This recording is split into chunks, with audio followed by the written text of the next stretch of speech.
Ladies and gentlemen, welcome back to the Adventures in Silvernell, the homebrewed fantasy world setting for our online game of Dungeons & Dragons 5e. I'm your Game Master, Scott Nicholson, and my favorite part, our players, Erica Webb. Hello. Brian Dale. I am just a monster. Tanner Messer. This is my cat. And the very, very amazing Michael Jackson. I think I'm going to start a garden. Very nice. This is a villain campaign, and that means it's rated R for betrayal, manipulation, and murdering babies. Welcome back to Dragontooth Academy. This is episode 24.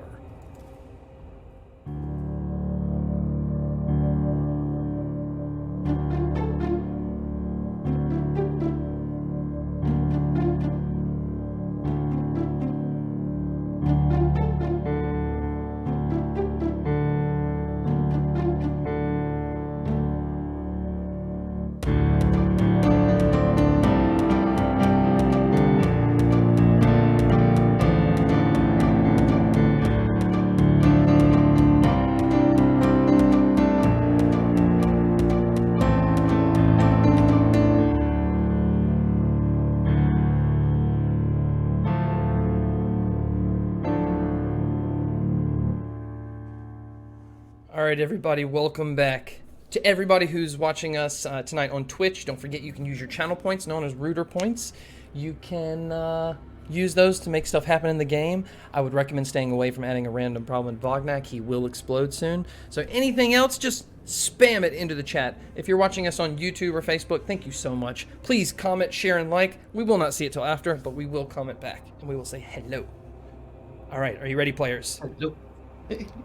Yeah. Last time on episode 23, while in detention within a pocket dimension, Bee pulls out a bag of holding, ripping a hole into the astral plane, pulling in herself, Russ Quinn, and Bognak T. Bruiser. Bognak had just obtained Professor Inger's secret stone prison on paper and 6 mysterious blocks, all of which he kept protected and on his person the entire episode. The three of them slowly discover how to move in this strange world, and Bognak reveals to them, finally, Headmaster's secret of harvesting the souls of every student for her Master Lord Cthulhu. Russ loves the idea of Cthulhu, and Bee isn't too put off by it either. Meanwhile, this entire 10 minutes is interrupted by Professor Culverlack disguised as Headmaster Fatale, who finds them and gives them detention once again for trying to escape Dragontooth. When they returned to school on the material plane, 10 minutes had not passed, but instead, 2 weeks.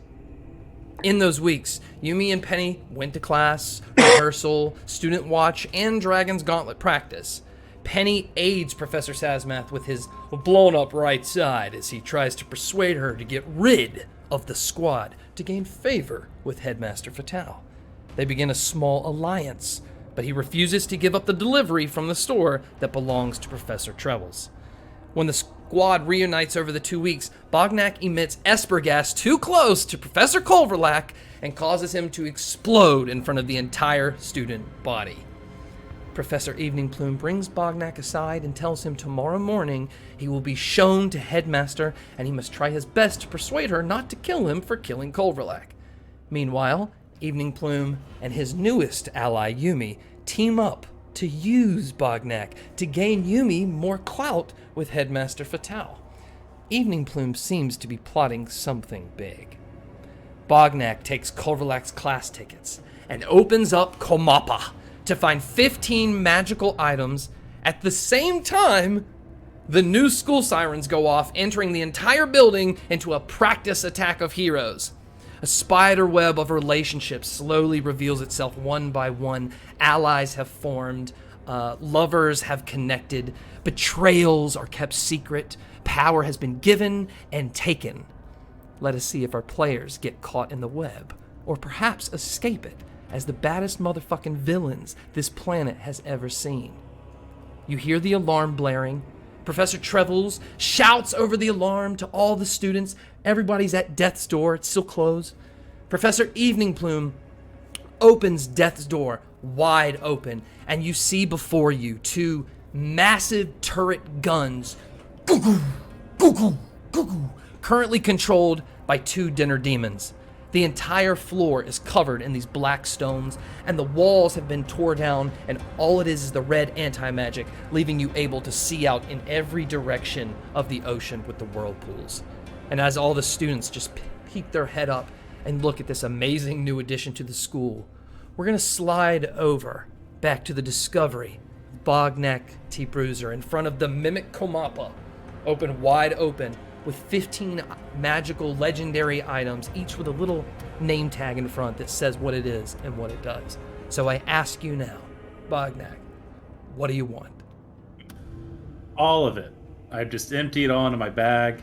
But the main items I'm going for are, and I don't know if you want me to call out which ones I'm planning to attune to. Well, I have also, we should tell our audience, I sent Ben a list of these magical items and what they did beforehand so he could choose them then and not read everything now.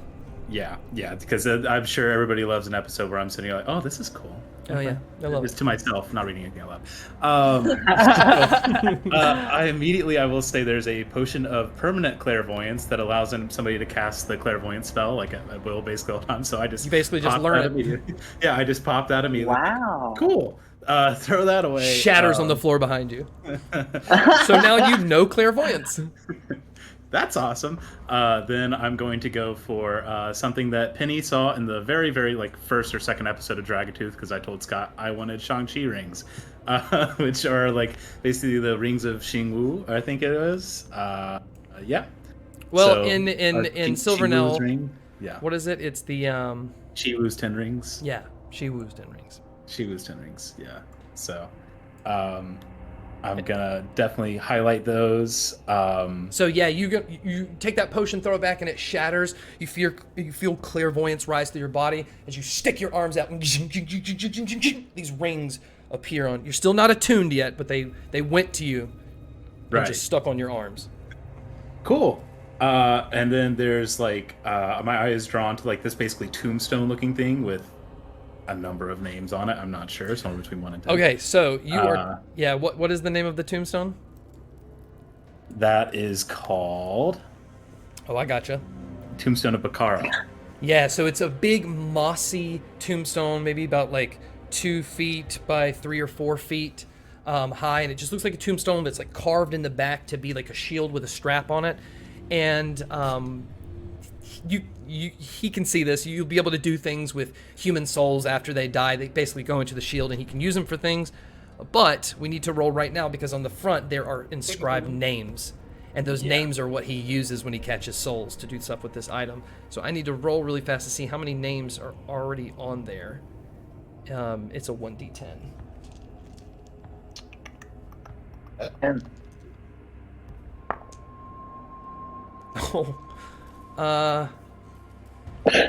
Okay, so we can only hold 10 names, but there are already 9 names on there. So you already have 9 charges out of the 10. Umi willed it. Oh, cool. Nice. Don't know any of these people, but Vodnak's gonna put that on one arm, and then he sees some big boots, and he's been looking to upgrade there, just to improve his kicking power. He's got his peg leg, but really do a 1-2 hit, so he's gonna try and put these heavy big boots on that he sees. All right, cool. What else? It's a shopping spree. Oh, I mean everything. I mean, I'm grabbing it all if I can. It's okay. The only thing, everything's pretty much able to be grabbed except one item does weigh 100 pounds, which is the boots. which is the boots. Yeah. Roll me an athletics check. Come on, Bognak. Yeah. the boots is 26. heavy. 26. 26. Okay, so you're able to pick the boots up and put them in your bag, but you've put so much other shit in your bag, you're starting to look like a cartoon Santa Claus at Christmas with it over your back. So while you have this bag, if you're holding on to it, you're gonna have disadvantage on jumping around with it or using it for things. It's super heavy. Gotcha. Yeah, and I'll probably have to It's drag it back to your room. yeah, figure something out. Build a little wagon. And then yeah, I mean everything else I'm grabbing, and especially one that I really want to highlight is the well, no, I'll save that one for later. But there's another really cool potion in there, Scott. That is So really exciting. Bognak Yeah. reaches in, grabs all these items, and just Yeah. starts doing the whole shopping cart scoop of everything into his bag.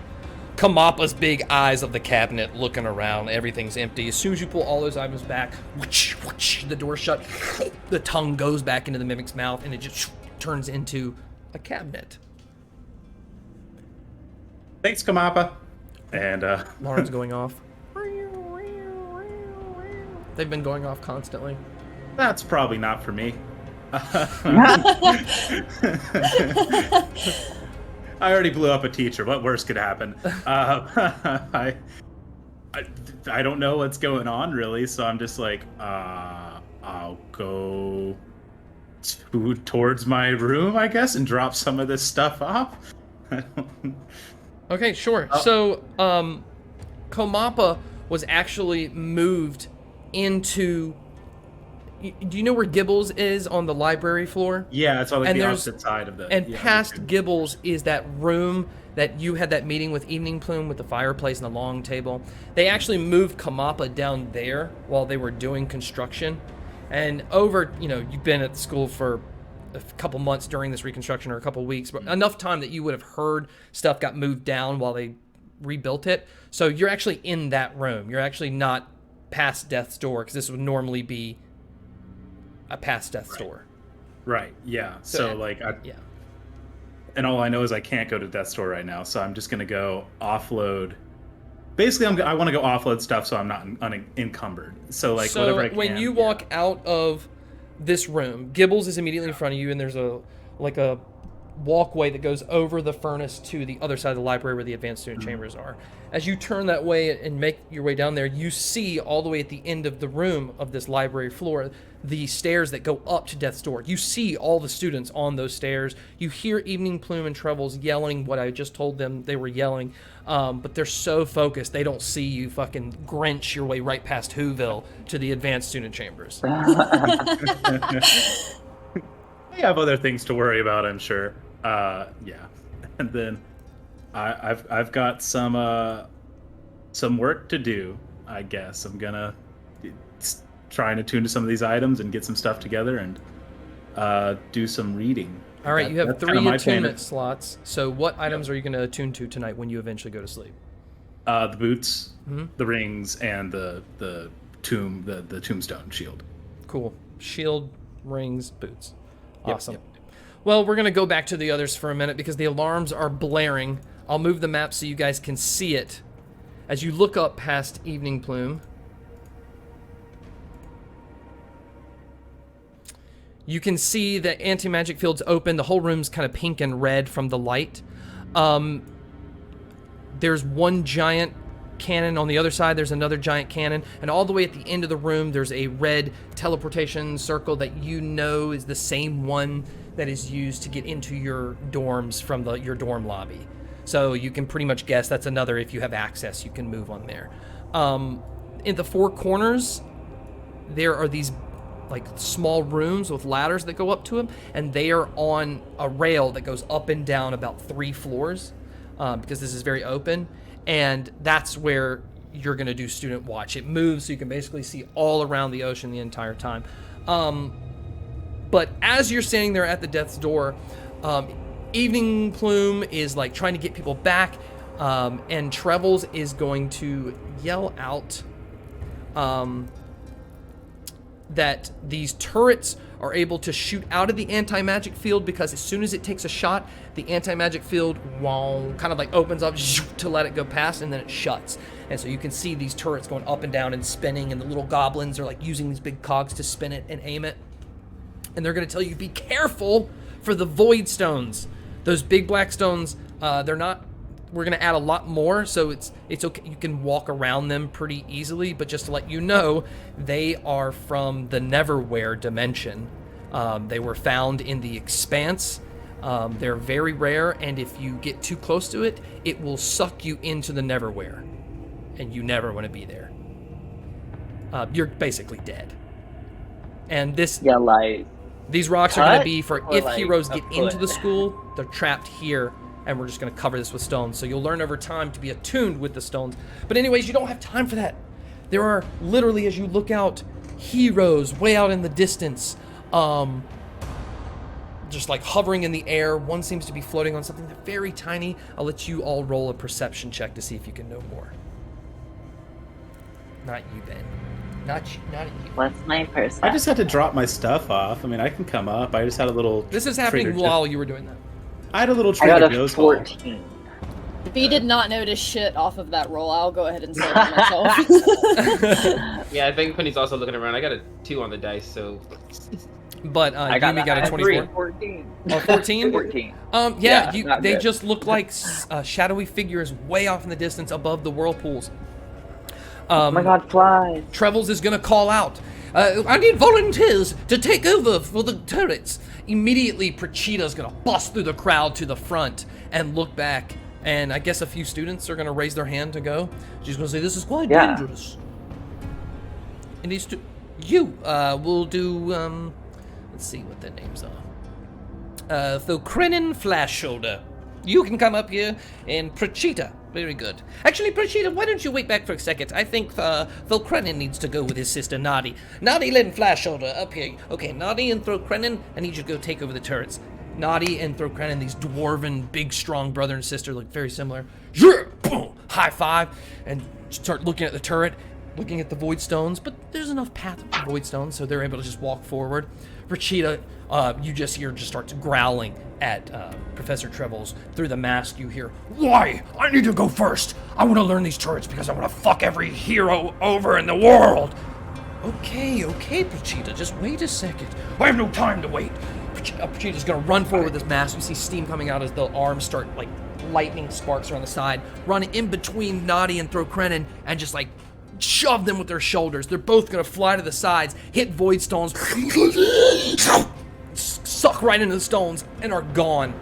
Prachita jumps on the turret, climbs up, grabs the demon, throws it. Wow! He flies up. Somebody kill that bitch. Jumps up, one hand on the gun, one on the multiple cogwheels. Get this thing in order, and Trevels is going to yell up, "Now listen, you're going to have to just shoot straight at it. It's okay if it's in the general area. It is heat-seeking. One more turret is open. Anyone?" Hands start going up. Okay. I'm like, fuck that bitch, I'm gonna do it. All right, persuasion check. Persuasion against the other student. Okay. And that's a 17. 18 plus 9, whatever that equals, 27. Okay, yes, Yumi, the other turret. You walk out, you see void stones around you, and a turret. I'm gonna get on the turret. All right, as you run across, you hear I'm not moving too hastily. part of the I don't wanna wall, bump into these start of the anti-magic field, something just hit it and just exploded, but it holds it back. Hurry! Fine. As you Put a climb little pep in my step. the turret, ocean all around you in red magic. You get up on the turret, there are a set of 3 cogwheels that there's this big spinning dial. So every time you're gonna make a shot with this thing, you're gonna roll a d20 and then add your sleight of hand modifier. That's gonna be how well you can control this thing and then shoot at it. She's gonna yell out that you need to turn the whole thing around. So as you're turning the whole thing around, you see like silhouetted 6 heroes fly closer. You can almost hear in the air, bum, bum, bum, bum, bum, bum, bum. Light comes up as one of them sticks his hand up in the middle, and a big circle whoosh, lands back on his arm. Make your first fire. Oh my god, please Yeah, destroy well, them. I about hate my these first ones. fire, so like on my rotation, like to them, am I rotating like to where my gun would be pointed at Prachita at all, and I could accidentally fire it off and shoot that bitch? Okay, so the turrets go up and down, but they are both the same exact turret. So you could potentially get exactly on the same level that she's at, and the turret would fire at it, yes. You fucker. Destroy a turret though. Yeah, blow up the school's guns. Blow up the school's I guns. No, okay, so I won't be too chaotic. But I will take aim and I will fire at this group of heroes that I see. All right, D20 plus sleight of hand modifier. Do the dramatic one. Oh, that's a nat 20. Are you plus serious? 2, so 22. Yeah. All right, there you are. I know, I hate me too.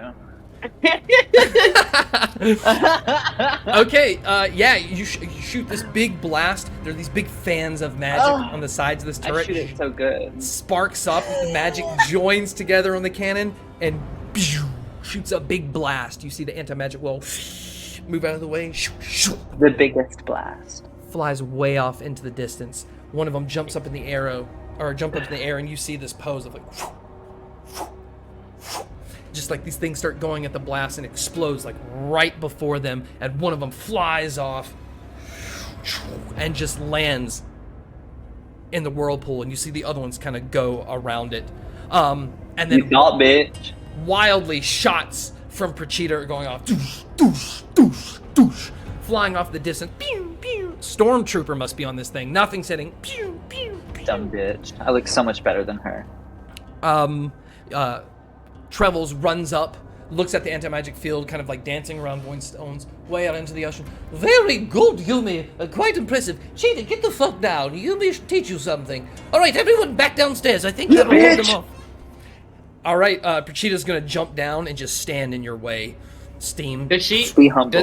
Does Prachita? If Prachita passes some void stone at any point, let Penny know. She is in the middle. So if you look at your map here, I'll get everyone. Yeah, give me a ping. All right, let me give you a ping. Okay. So this is Yumi on the turret. I guess if she's jumping down there. Yeah, I got eyes on my queen. Okay, let's put Prachita. Prachita was on this seat right here. So now she's jumping down in Yumi's way. And then let's see. Penelope, you'd be right where Eveningplum is. So you're like right there. And then what am I doing? I'm doing Trevels. We measure it. Trevels would be like right here looking out into the ocean. And this is void stone, and this is void stone as well. All of Both those sides. black stones are void stones. Oh, all of them. She right beside one, sis. Yeah, I have the power to forcibly teleport people 10 feet, and I would love to throw her into a void stone. Does she Because get a saving throw? She does. It's charisma, and I'm giving her disadvantage. So please fuck around and find out. I don't How do you like give her this. disadvantage? I'm gonna cast silvery barbs. I got you. Because I said so. I'm casting silvery barbs as my reaction to if she passes, she's gonna have to roll again with disadvantage. And then the spell I'm casting is my cantrip warp, so I can move a person or an object 10 feet. 10 Just made me take my range. clothes off. So I'm throwing that bitch All right. into a hole What saving because throw? What saving throw? it's charisma. Oh, And that bitch is not charismatic. describe how you kill her. I see her blocking Yumi's way, and I go, honey, you should step to the left. And she blows a kiss, and this wave just and throws her into the void stone. Oh, Yumi sees it. Damn it. You are very close to Trevels when that happens, and she just yells again for everyone to get downstairs, that this seems to be over. Let's go. This was a training moment, and just walk by you, Penny. Let's see, how many relationship points do you have with her, Penny? not enough. Man, I gotta look 2. now before I make this. Oh, you have 3. Oh, I have 3. Yeah. I want more. Don't we all? She's going Stop hogging to them. she's going to pass you, Penny, and she's going to say, well, that will be 20 more gold for you per week. Good job, Penny. Easy prey. Downstairs with you. I didn't even think about that part. That's just a win. I just hated her. All right, they're ushering everyone downstairs. Now, before this alarm went up, they're going to say, like, great job to you guys. This was a quick training session just to get you on the turrets to figure it out. We were going into lunchtime, so you can finish your lunch, and then we will have the rest of the day. Are those real heroes or the simulation?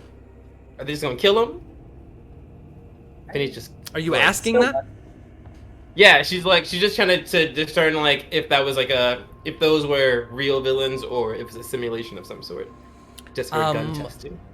Headmaster Fatal would like us to relay to you guys that this has been a simulation.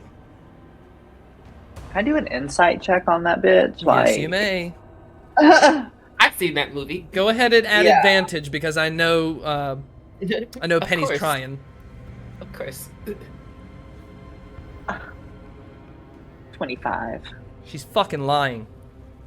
That bitch, they are heroes. They real. Let me say light work. Well, Good to Alright. Note as soon as I like have that intuition and it like pops for me, I'm just popping in Penny's head and I'm like, that bitch lying. Just so you know. Those were real heroes. makes sense. Keep everyone calm. But Penny is definitely heading downstairs to lunch. She's having a good day Cool. now. She's like, oh, I'm getting extra money. And Bognak, I believe you've had plenty of time to put your stuff in your room and look over your books if you'd like. So. Yeah, I mean, the first thing I would like to look over is the one thing I grabbed from Culverlec's desk that I failed an insight check for last week were his notes, and I wanted to get a closer look at that while everybody else was away. To like just read it and see what he was writing about? Yeah, it seemed like an important role that I botched, so I'm revisiting that and seeing what All right, what he was insight going check on. again. Here we go. Don't forget you have beloved dice. I do. And I believe, Erica, don't you have an inspiration left? I do. I'm Nice. hanging on to it. That's a raw 17. No add to that. 17 is my lucky number. I'm going to sit with it. He writes about experimenting for years on finding the path of where a soul derives from the body. And it seems to be in his notes he actually doesn't have a definitive place. It seems to move per the owner of the soul. And it requires extensive surgery to find it in the body. Basically, he just chops the fucking body up until he finds where the soul is. It's a very torturous procedure. You won't survive. And about how it's easier to find when it's evil. It's brighter when it's evil. When its intentions are more lean towards the alignment of evil, it's more packed with, it's wild. It's really wild. And in the last pages of the book, it talks about why it understands why Cthulhu wants the most evil souls and why the students must be trained to be evil. Because when he gets them, it will be his, it's like a 5 for 1. Like, an evil one's worth like 5 good ones, something like that. You know what I mean? How he can get here faster the more evil a soul here is, or she can get here, whatever they. Is there anything that says if it's a good soul, is that like a negative one? Like, is that like No, it specifically mentions Cthulhu wants souls, but the more evil the soul, the bigger gain. So there's no going to the gym and I can have a milkshake after. It's just there's no counterbalance. It's just There's no counterbalance. No. All right then. Evil is good. Evil's bad. Good job.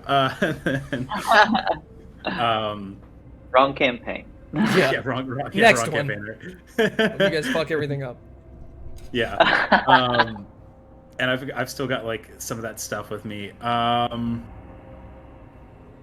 Yeah, I think the main thing I want to do, at least with my time, is I want to do some. I don't understand what happened to me in the astral plane, and I want to know more about that. So I'm going to go to the library and get every book I can, just talking about like how to navigate it. Certain like, are there any ports of travel or like places for people on the plane? How like time passes there, because I was like, we were gone for 10 minutes. What do you mean 2 weeks? So like stuff like that. I'm trying to find books with the answers to those questions. Cool. Yeah. Yeah. That's what I'll. Making your way out of the advanced student chambers. It's around the same time that everyone's coming back down from death's door and from killing a hero or injuring a hero, whatever the fuck that was. But we haven't heard from B. What's B doing? B is actually looking for Penny. B hasn't been up to too much today, but B is kind of like on the search for Penny. Doesn't know where she is, but is on all fours, like trying to sniff Penny out, see where she's been, or like follow her trail. Yeah. Yeah, you're able to find Penny very quickly. You know that that floral smell.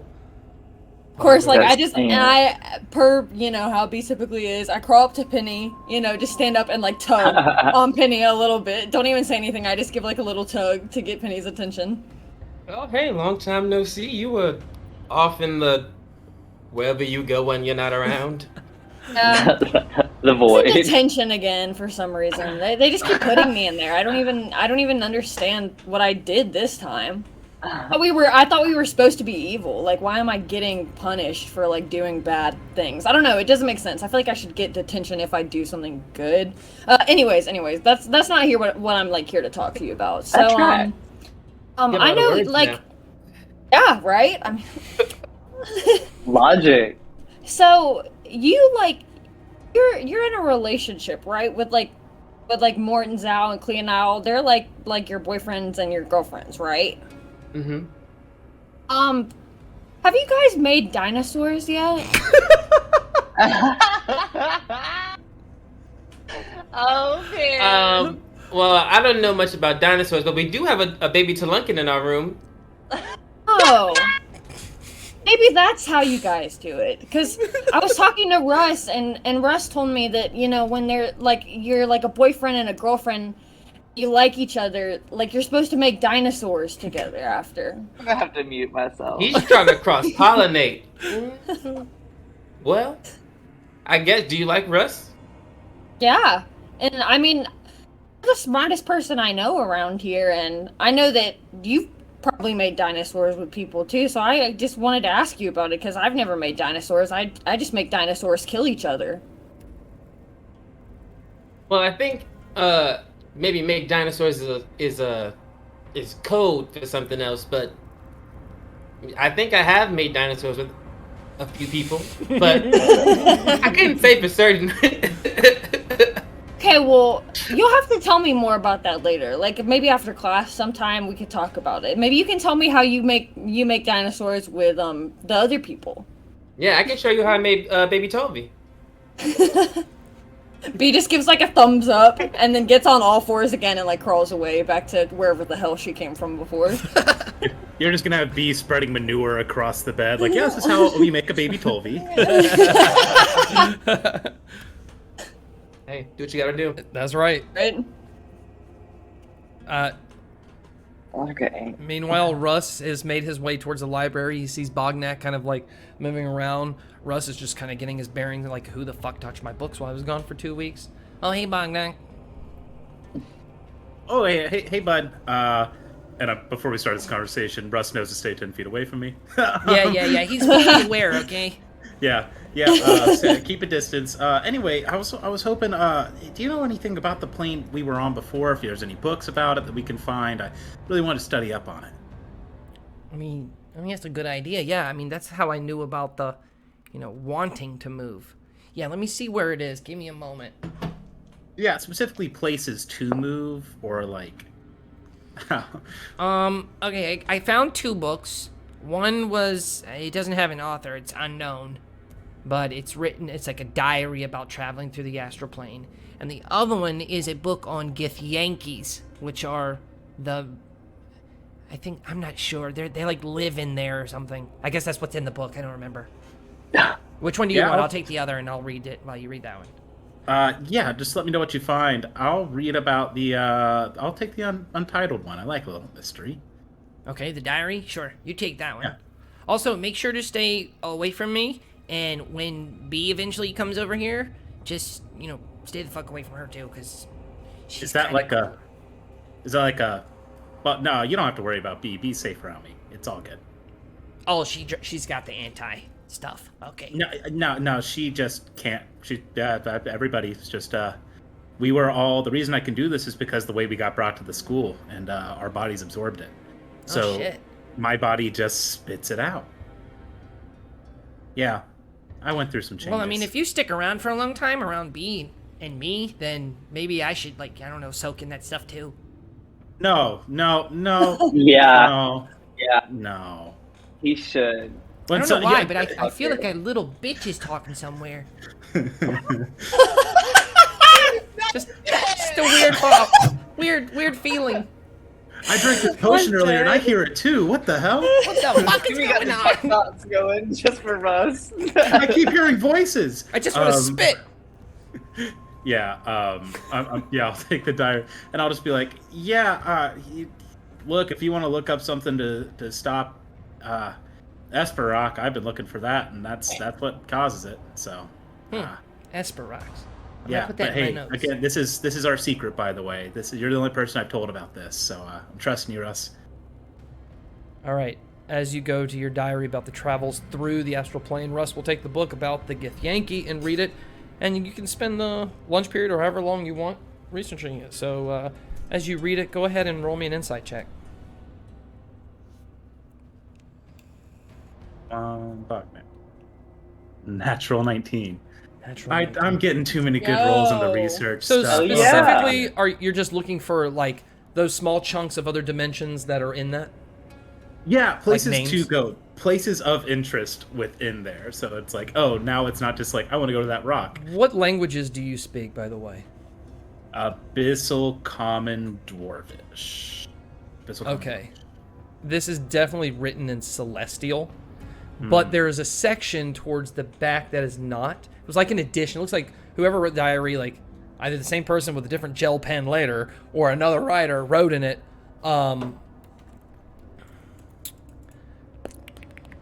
Where can I get a gel pen? There is a floating chunk of it just out in the astral plane that this person who wrote discovered in their diary, and it talks about how they've titled it The Fountain of 1,000 Deaths. It's this floating space rock that represents some dimension with these extremely pink trees and like fey-like pink bushes and grass, mushrooms growing all over the place, but the fucking mushrooms are deadly and you can't touch them or they'll poison you to a point where, you fucking die. I don't know, whatever it does to you. But there's like a big fountain in the middle, and many Githyanki and pirates of the astral plane would meet here to converse because they knew if they ever got into a fight, the special powers of the fountain, which this diary person, whoever wrote this diary, does not know the powers of the fountain of 1,000 deaths. Don't like the name. It's not like a Cancun or something, but it'll do. No, so Bognak makes note of that, and he'll keep the journal for now and see if anybody else knows Celestial that maybe can help him out with it. Probably not. There's a lot of dead students. Yeah, Really? There's less than 30 You now. know Celestial. Bognak Probably- doesn't I even probably talking have- heads.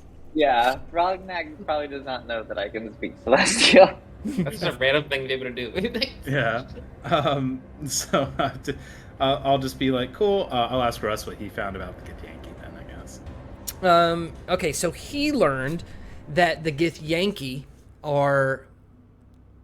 They kind of inhabit the astral plane. It's not really clear if they were, born in the astral plane or where they came from.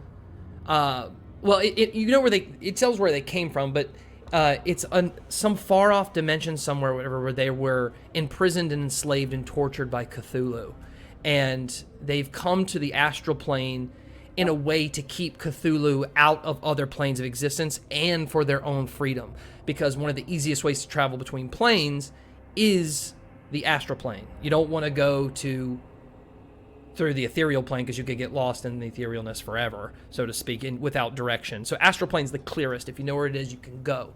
So they dedicate their lives, quote, quote, to stopping Cthulhu from traveling through the astral plane.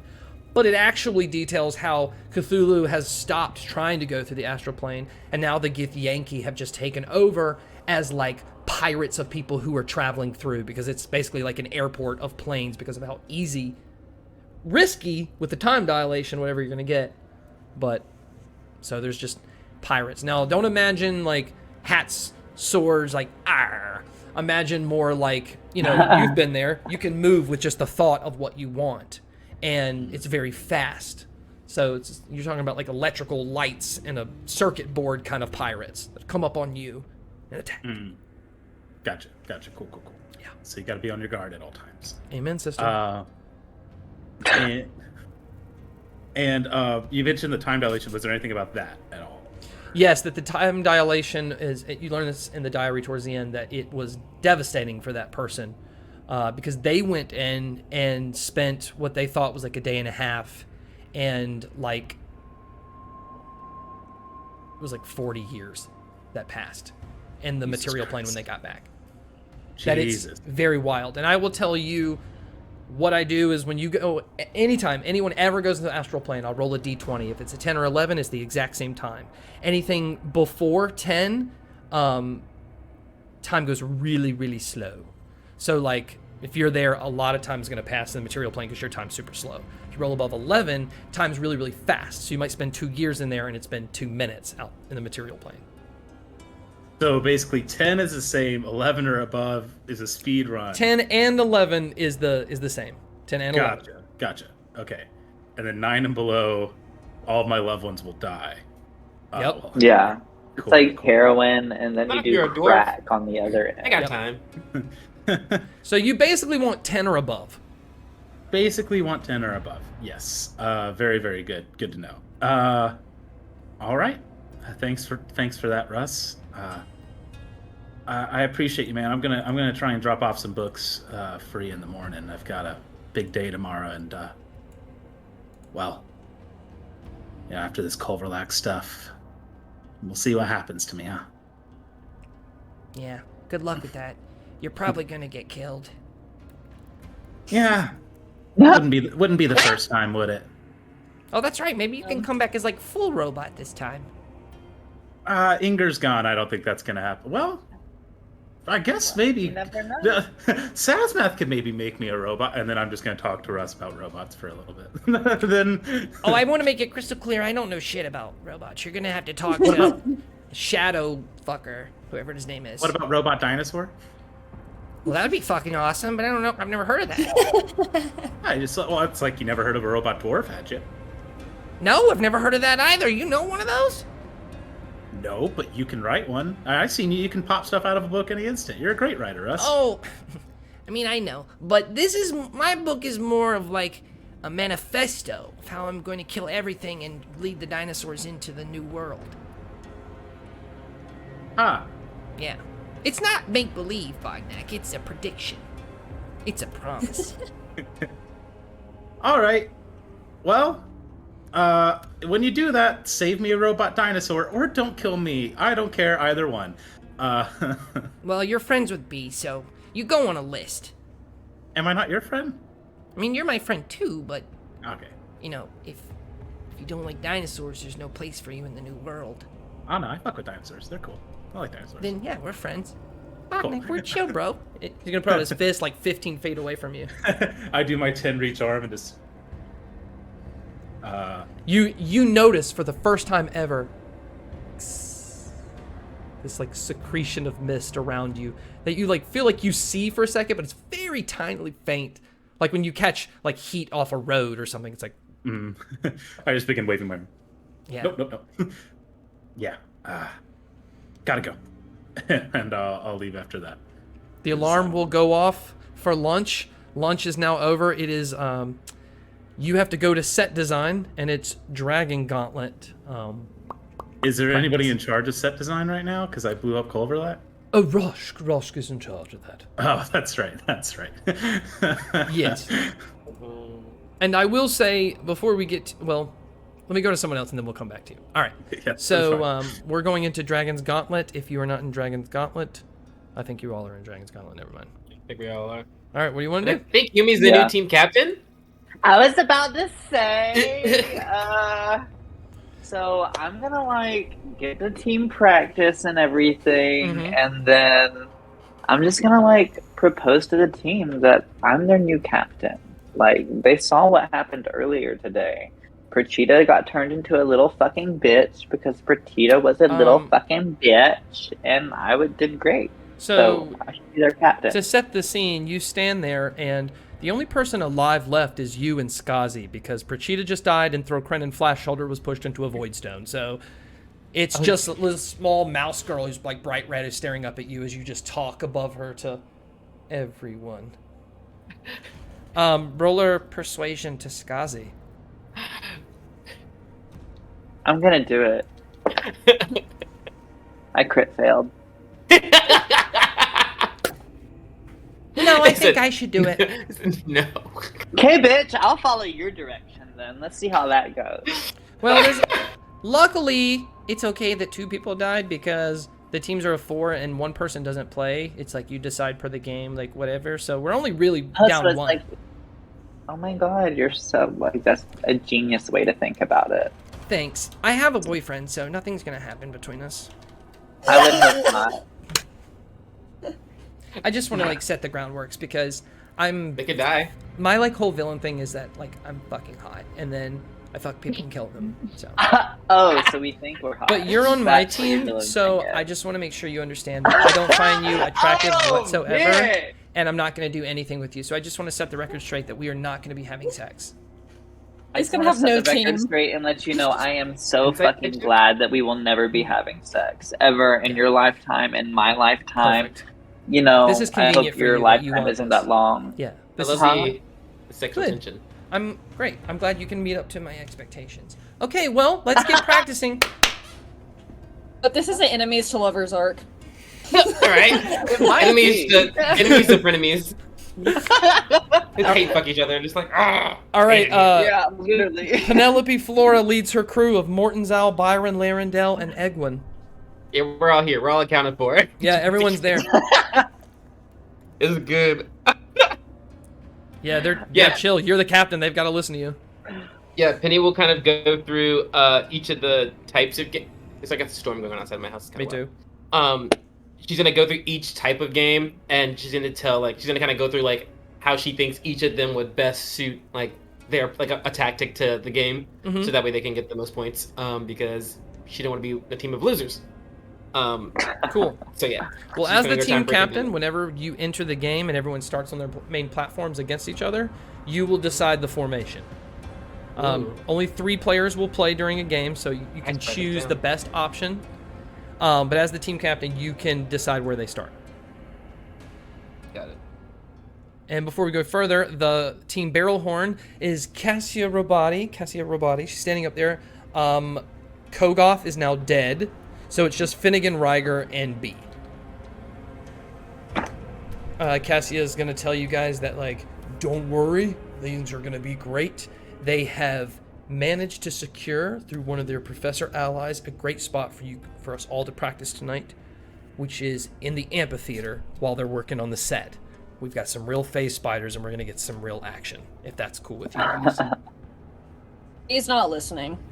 He's like completely turned in the opposite direction, like looking at something else. Hey, B, you hear me? Yeah.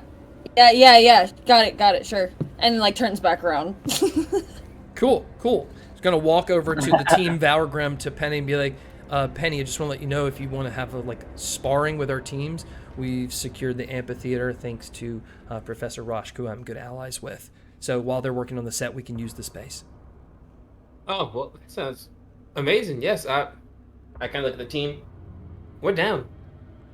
It's perfect. I mean, it makes sense. I mean, we're basically the only teams that are going to be able to compete with each other. Did you hear what happened to Chronosteer? I mean, of Yeah, course you did. You kinda- fucking killed her. Yeah, she was kind of a bitch, so she had to go. Yeah, something was up with her. Yeah, she had too much moxie. It had to be put out. I didn't like her. She just rubbed me the wrong way, and I didn't like it. So I fixed the problem. Perfect. Mm-hmm. All right, well, after you. Thank you. All right, so everyone starts walking down to the amphitheater. I'll move it on the map so everyone can see. I didn't get the invite. Your team got the Oh, yeah, your team didn't get the invite. Yeah, you didn't. It's Yeah. just You're running laps upstairs somewhere. Let me roll a perception check for Me and the mouse Skazi. girl are like. Skazi doesn't fighting even know what's for going first on. place. Skazi didn't see that conversation happen as the team captain. Do you want to roll a perception check to see if you saw what was happening? Can I invite? You know what? Just because I might want to have fun, yeah. Can I invite Yumi without inviting Skazi? Like, I would love to do that. I got a 9. Okay, so yeah, your team didn't fucking see shit. Chronosphere didn't see shit. So Penny, yeah, you can walk right over and say whatever you want to say. Yeah, I kind of just like see this is a mess happening over here, and I kind of just tap Yumi on the shoulder, and I'm like, Huh. and I will bring Yumi with me and put them on Chronosteer's team. So Skazi's gonna say, as team captain, these conversations during practice need to go through me. So whatever you can say to Yumi, you can say to me. Penny. Skazi, you need to realize is you can go fuck yourself, and I'm going to do what I please. Okay? We're in practice right now, Yumi, and I don't fuck myself because that defeats the whole fucking other people purpose. Okay? I need you to get your head in the game. We're the only two left. Penny, we appreciate whatever you're gonna say, but it'll have to wait till after practice. Thank you. I'm just gonna go up to Skazi, like, look her in the eye, take her hand real quick, and be like, listen, I know we've been bickering for a minute, and I don't really want it to go this way. Eventually, I could see us being best fucking friends. But right now, we need to think about us, and we need to know what the other players are capable of. So if we don't go there and see what they're doing in order to know their moves, how are we going to win, bitch? That's what it's about. Winning. Persuasion check. When not in that one. No, that would be a 24. Well, I didn't hear what she invited you to. Yes, that would be a great idea, and as a team captain, I think that's what we should do. Penny, we'll go. I'm sorry. I popped into I Penny's think head. the way I'm that sorry, numbers bitch. work I'm sorry. is we just needed one more. Penny, I hope you, or Yumi, you can watch for a little bit, if that's okay. I also need to practice as team captain. And she's going to walk on towards the amphitheater. I guess that's a you guys thing. It's not my teammate. I got a full side. This bitch is audacious. I got someone killed today. She better calm down. All right. As I see the amphitheater filling up, because I assume I was down there for like set design. Okay. Yes. Is So there- everyone look, you can see that there's been a large curtain added in the amphitheater that just divides it in half, basically. Rosh is going to tell you they've completely demolished the backside and are making dressing rooms and rehearsal space. And what you see before you is the kind of the beginning sets they've been working on for a couple weeks of the tavern play. Bognak, you can see, is right over here on the side working on that part protruding out from the stage, and you see these teams come in. Rosh is going to tell Cassia, it's fine, please do not damage the set, but if you need to spar a little bit with the spiders, you guys can find a space and do that. And there are 3 phase spiders just like chilling up on the stage, just like waiting. I worked really hard on this part of the set, so I'm gonna take it somewhere safe. I'm just gonna pick it up. Like the piece of wood that you had right with you? Yeah, it's just beam. It's like whatever set piece I was building out. It's like, this is the crux of the scene. I can't let it get destroyed. I'm just gonna walk it out, because I'm hoping this serves as a distraction while I go investigate that message. The message board out, the postings board on the library floor? Yes. Okay, so yeah, you can sneak out behind them. Well, let's see. As Bognak's sneaking out, Yumi's going to actually pop into Bognak's head and be like, hey Boggy, we gotta have a conversation at some point, because I think you just need to know what you're getting yourself into in the future. What? Who is that? Oh, hang on. Stop freaking out. Everyone does I'm this yelling at that out loud. We're all Who good. is that? You're good. It's Yumi. You're fine. Baby's first time. Oh my god, you just learned how to do this? What I miss in class? Is this something Culverlake taught you? Oh my god. Yeah, Culverlake taught me everything I know. I can get in people's heads now. I do a lot of shit. So Oh my god. Well, that's I know you missed the 2 weeks you missed. You could be doing what I'm doing right now, but just know you never will, because you missed those 2 weeks. But needless to say, I'm here to kind of help you in a way. So I think we should have a conversation later. Yeah. I'll catch up with you maybe after dinner. I've got some things I'm working on. Yeah, I've got practice with these bitches. So Bognak, as you go to leave the place to sneak out, there is that same portal that goes to the Sunken Fang and the portal that goes to the House of Bowergrim. Sunken Fang is closed. You cannot go through there. It's not even turned on, and you're not in House Valorgrim. Can we not still go to the lobby? So they show you around the back with the rehearsal space, or the other two, because they were on the other side of the amphitheater. So you just come in through the back. Okay, yeah. So I'll just go out the back. I was like, how'd I get here? Do I just live in this room? Basically, everyone just had to go through their lobby. Gotcha. Until the Sunken Fang's back open, then everyone can go through the Sunken Fang. Yeah. Well, I'm like, I'll take the set pieces back to keep them safe, and then I'll just and then sneak pop out out. that way. Cool. Yep. All right, so it's just you guys down there. Cassia is gonna say to Penny, like, so how do you want to do this?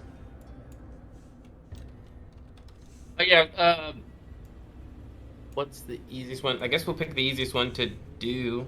Pulling up the game types right now, because I don't know off the top of my head. Just make these things. Cassia suggests we could just work on aim and just try to shoot at spiders to build points. Maybe work on holding our spells in for longer, or our rages, or whatever we're special at. Sure. Yeah, I agree with that. Some target practice. Well, Right. I see And have Cassio the and Penny spiders having shoot a some webs. conversation. Sorry. You see them what? Oh, I was saying, well, I see them having a conversation, like as team captains. I'm gonna nudge my little mouse bitch and be like, "Hey, you see the team captains are meeting? Are you not a captain? I feel like you should be involved in this." Good call. Keep low. Yeah, I know. Good call. Excuse me. Sorry, didn't know we were meeting. What are we talking about? Oh, don't worry, we weren't. Like I was saying, Cassio, I think it'd be great if we worked on offensive tactics while the spiders maybe attacked us with the webs and bounced around, so we had something to work with. So That's a good idea, but we should also have defensive tactics as well. Says Skazi. I just mentioned. Okay, that's a great plan, Skazi. Thank you for mentioning it. Skazi's going to turn to this the group. point, I jump Everyone, in we're the- doing offensive moves towards the spiders, going to build up points, and then maybe some defensive stances. At this point, I'm jumping into Penny's head, and I'm like, "Will you teach this bitch a lesson? I'm sorry, you're having to deal with it." B doesn't hear any of this, but B picks up on the vibe that's like going down because she spends so much time with the two of them now. So B just walks up to Yumi and like nudges them in the side and goes, "Well, you want me to kill her? Just let me know." And then like keeps walking. I'm just gonna pet B on the head and be like, "Don't worry, baby. I will let you know."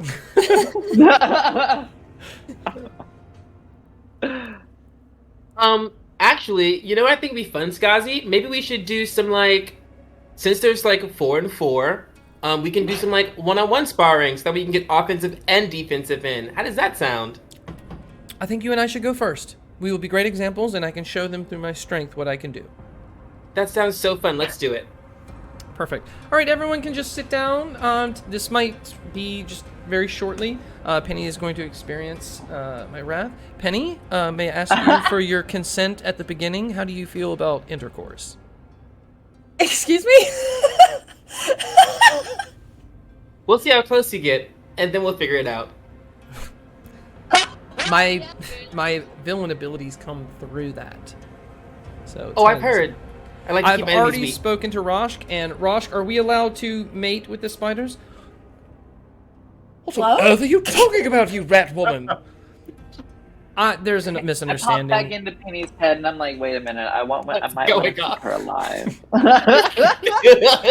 Scott. Yeah, B is also in like the same range as Penny and nudges Penny is like, is she talking about making dinosaurs? I think so, but I'm really concerned. Okay, Penny, perhaps we should just show them. PETA's about to beat on us, Scott. PETA's on the line. They're on their way. They said, "What are you doing with these spiders?" well, see what the fucking child services was after me a couple episodes ago. All right, let's. Penny's gonna walk. I'm trying to agree, but she keeps making it weird, and I'm like, oh god, okay, yeah, let's go on stage and show them some maneuvers. Okay. You weird bitch. All right. So as you go up on stage, other students are like sawing and painting the sets, like watching. Skazi walks up there and drops trowel, just like full clothes off, And as you do, it's like a light is emanating from her stomach. So everything's kind of blurry, almost like this R-rated movie is like blurring it out or something. As she stands there and just like brings her hands together as her hand starts to glow. And she looks at you. Okay, Penelope, Flora, time to fuck. He has like her quill out and like a pad and is like ready to like. Jimmy's jaw is just dropped at this moment. I am like, I had no idea this was going to get to this point. How did the person survive like all the demon attacks and Lots of sex. like Nymphomaniac. I mean they Nymphomaniac. must be very Good at it. Or they're very You don't proficient. care if it's dead or alive. You're gonna ride. honey. She don't care if it's dead or alive. Sorry. She's gonna ride. This campaign just didn't feel grimy enough, so. I'm crying. You started this episode by saying and murdering babies, and we're here now, Scott. It didn't feel grimy enough. I'm taking my headphones back off. As To be Bognak's like noted, going we backstage. haven't delved into the incest yet, so I think we're doing great. Hello? We're good. We're safe. We're currently kind of safe. We killed the 2 siblings, so Roll that's good. initiative, Penny. Yeah. Bognak asked assessed, but he does cast clairvoyance on the room to watch. It's not high. Nick is 9. calm. Okay, they're gonna go first. So on the stage, I will show everybody here. Scuzzy, where's Scuzzy? Come here, you rat letter. All right, so the spiders are gonna back the fuck up because this ain't about them anymore. They said, oh, I see. It's just gonna be Scuzzy versus Penny. Scuzzy's gonna go first. She's gonna run 5, 10, 15, 20, 25, 30 feet right at you. And as she runs at you, she kind of slides on her knees, so she's technically voluntarily prone. And as she gets to you, just like, what are you wearing? She's in that black arm. She's mage armor on and the bug, so she's a bit full AC, but she's wearing this black, the black and purple fit. Okay. Looks kind of leathery. As she battle armor. slides in, Dirty Dancing right in front of you, kisses your stomach. I need you to roll a Constitution saving throw. Invited this bitch. Oh wait. Good, it's a nat 1, so going well for her.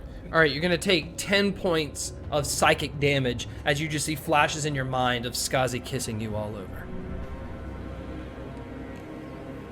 I did not know this bitch was like this. She survived a lot, and it's just funny. Every corner you don't go around, Skazi was probably there making out with something that she had to fight. Penny, or is she? Yeah, that was her turn.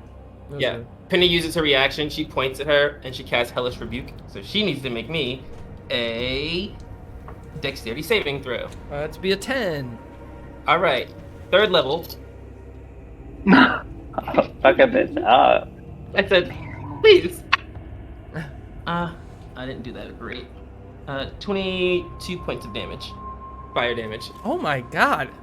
As I point at her and I go, "That's cute." Boom! And I just shoot a little Her mini eyes fire. are gonna flare open like, oh my god, but you see it almost like recaptures that flame within her own psyche. And she's, and then you let me know when you're done. Okay, well that was my reaction. So now I'm gonna use my action to attack her. I guess I gotta punch this hell. She's so close to me. Oh. Oh no. I rolled so bad on these attacks. Don't do that. Oh. Yeah, I know. My attack misses, but then she needs to make a wisdom saving throw as Penny's eyes start to glow, and I'm gonna cast my 19. Ooh, okay, she passes. So she's good. my attack missed. 'Cause I got Perfect. better. Okay, she is going to stand up while taking her hands, rubbing your side, just like, and then like her fingers like start She's just spider. rubbing all these bugs on me. I love it. As she That's stands all up and puts her hands on your shoulder and pulls herself super close to your body, and you just feel. You start to feel like something sharp going in your belly, but like enough time for you to just like move your stomach out, and it seems like these blades come out of her breast, right at you. But you just like kind of back up a little bit because she misses, and she just like winks at you, So that was half her movement. That was her action. She missed. Yeah, that's her turn. Okay. Quick interjection. At any point, because I feel like I'm just watching this. You are. And as Yumi, I feel like I could also interject in this and help Penny out. Oh, roll initiative. So, Roll initiative if you want in. but can I subtle cast something so it's not like known that it's me though? You still roll initiative just for a turn order, so you're not doing it way more than they have turns, so it's canonically Granted, 6 okay, seconds. yes. But it won't That's mean what's that gonna they happen know then. what you're doing. I rolled a 6 for initiative, so.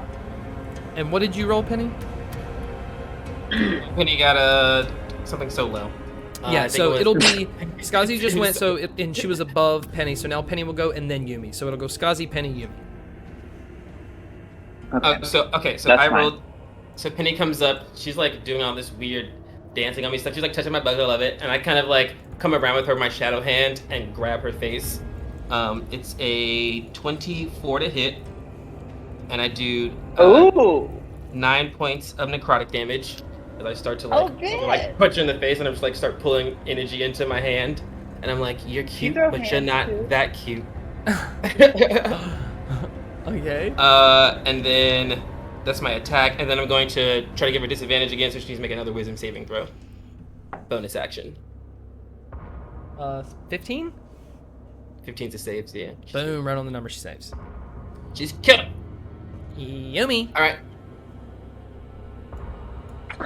I'm just going to cast command What's the for range? her to halt. The range is 60 feet. Okay, cool. Oh, she's 65 feet. Yeah. You gotta move up. Take a step forward. Yeah, you just take a step forward to the stairs. Well, you know what I'll do instead? So what I'll do instead, I'll just subtle cast command, but I'll like use my earring so it gives me more range, does a little damage, still doesn't know it's me, and I'm gonna cast that for that bitch to command halt. So she just stops in her tracks and lets Penny do what the fuck she wants to do. Oh, what saving throw? That would be a wisdom saving throw. Okay, that's a 21. Okay, she makes it. Can I Does she still react? take the necrotic? I don't think so. Read. Oh, the necrotic damage? No, because she saved the throw. Yeah. I'm trying to- But I it's believe not- command, if you fail, they're aware that you're the one who did it. I believe so. You want to look at it really fast? I want to give her disadvantage. I want to use my reaction to cast silvery barbs. As a reaction? Yeah. You didn't just use a come on, reaction? bitch. She hadn't you used used her the turn reaction. before? I haven't used it yet. Okay, what saving throw? Wisdom. They got a I told 13 you for what it the. did. They got a 13. And I give myself advantage. Thank you. What was So the you command? fail and you. It was halt. So you just like stop what you're doing. Like you Okay. literally just stop and you stand there in front of Penny and you're gonna take 2d6 necrotic damage because of my earrings. I rolled double ones, so you're gonna take 2 necrotic damage. Okay, it is her turn. She was standing there. She just kind of like leans back and stops, and she goes, "Oh, okay. Well, I'm feeling like maybe that was a perfect example. Maybe we should let someone else go. Good job, Penny." And that is her turn, and it is Penny's turn. It's a new turn order, new reactions. You're so nice, but Penny does not care that much. She's gonna need to make an intelligence saving throw. Oh no. Penny's gonna cast Disguise Blast on her. And I should say my intention is not to kill her if I get to that 17. level. Okay, she passes, but so she takes half damage. And it's gonna be... It's 94. I assumed she was gonna pass, so I just wanted to up it. So it's 3rd level. I just got Spell Blast of her now. And I'm not trying to kill her. I don't know how much damage she has, but it's 25 points of psychic damage. But you're trying to do it right to the edge? Yeah, I would love to knock her unconscious, but I don't want to, like, Okay, her. well, you've knocked her below her hit points, so she's rolling death saving throws, so technically she is unconscious.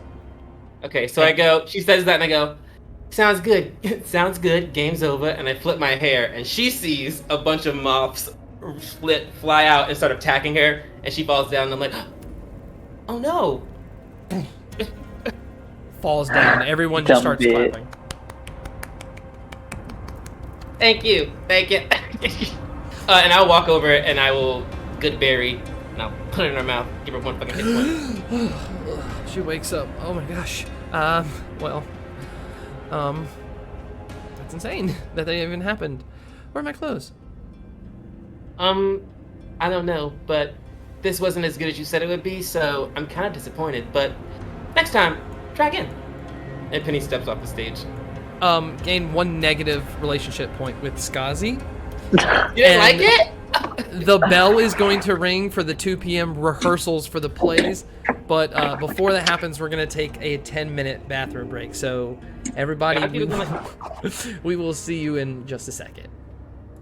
Bye!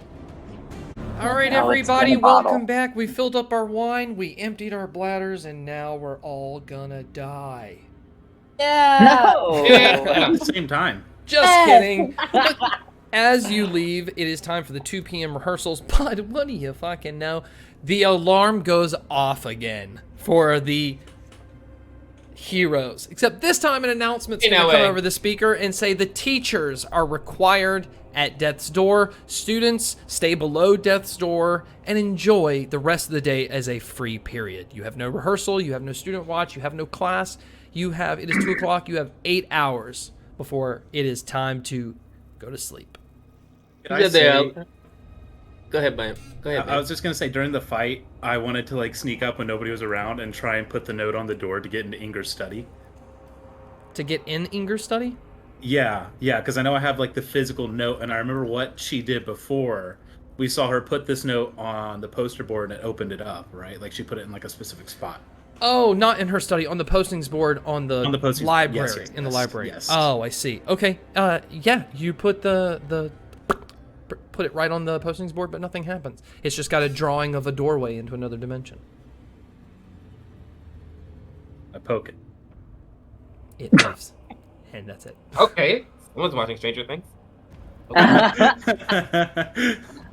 More like Shawshank Redemption. You poke a hole in it and there's a hole behind it. Yeah. Okay, so it's got a drawing into another dimension. Is like I think I look. Is there any writing on it? Is there anything on there that? There is not. It is simply just a drawing of a doorway, a very elaborate door that you know goes to another dimension. Could I?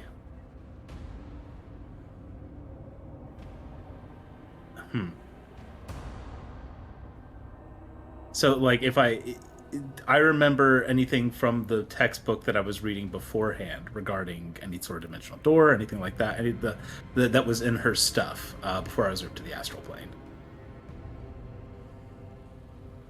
Roll an insight check. I've been getting too good luck at these. It's about time I roll just like a 3. You have beloved dice. Yeah, it's a 7. I don't even.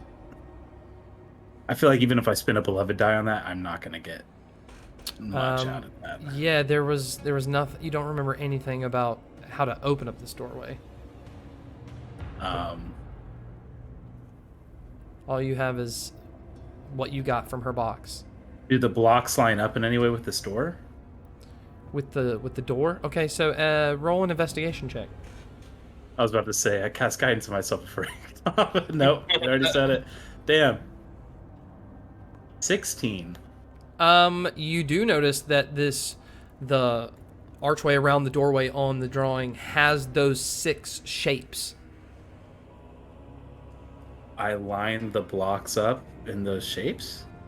Yeah, so on the drawing, In that order? the doorway, the shapes will be really tiny, and these blocks are like that big. So you can like line them up on the floor or in your hands or something, or just on top of the paper. But they're gonna be much bigger than the drawing. I line them up on the floor, or I line them up like in. Well, I'm gonna test this theory, I guess, because I know she did it there before. but I don't want people to be seeing me, so I'll go to my room and try it out and see if I can open it up there. If I lay it out like that. Okay. As you are going to your room, anybody else? Yeah. So the alarm went off. Still and they were going off. like, "Hey, don't worry. The teachers are gonna handle this drill." That's what we've been sold. That's Yeah. what you've been sold. Yeah. So Yumi, what are you doing? Yeah, so I'm not staying to myself. I am going out of my room, out of my Where's B? chronosphere dorm, The homies. and I'm like, where my bitches at? I'm This just like sounds staying stressed like, out. yeah, I'm like, I do not trust this shit. I am in the morning when this shit goes off. I'm immediately waiting for my people to show up Yeah, I outside think- of all the dormitories, and I'm I think- like, we need to collect In the morning? Or when does it happen? No, it's You right. have It's 8 happening hours right after right now. right after class.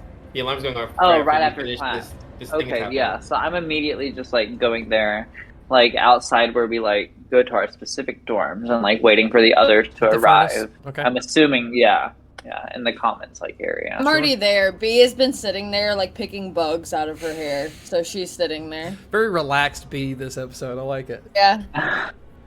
Yep. She's just really focused on how to make dinosaurs. I'm not. That's all. Literally, that's what she was thinking about earlier when she was staring off into space. She was like, "What? Yeah, cool." The episode title is B hits puberty. B and the dinosaurs. I like that. Birds and the bees. So I guess Birds and I'm the bees. chilling there Dinosaurs with and the bees. B to begin with, waiting on Penny or Bognak or someone to show up. I'm just there with B at that point. Okay. Yeah, Penny shows up, especially knowing that we know that the drills are not drills. So I'm like, sus.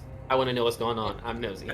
Before Penny shows up too, I'm having the same conversation with Yumi that I had with Penny prior. I'm like, you're really pretty. You've probably made dinosaurs before, right? B, what do you mean by making dinosaurs? I do the whole spiel again.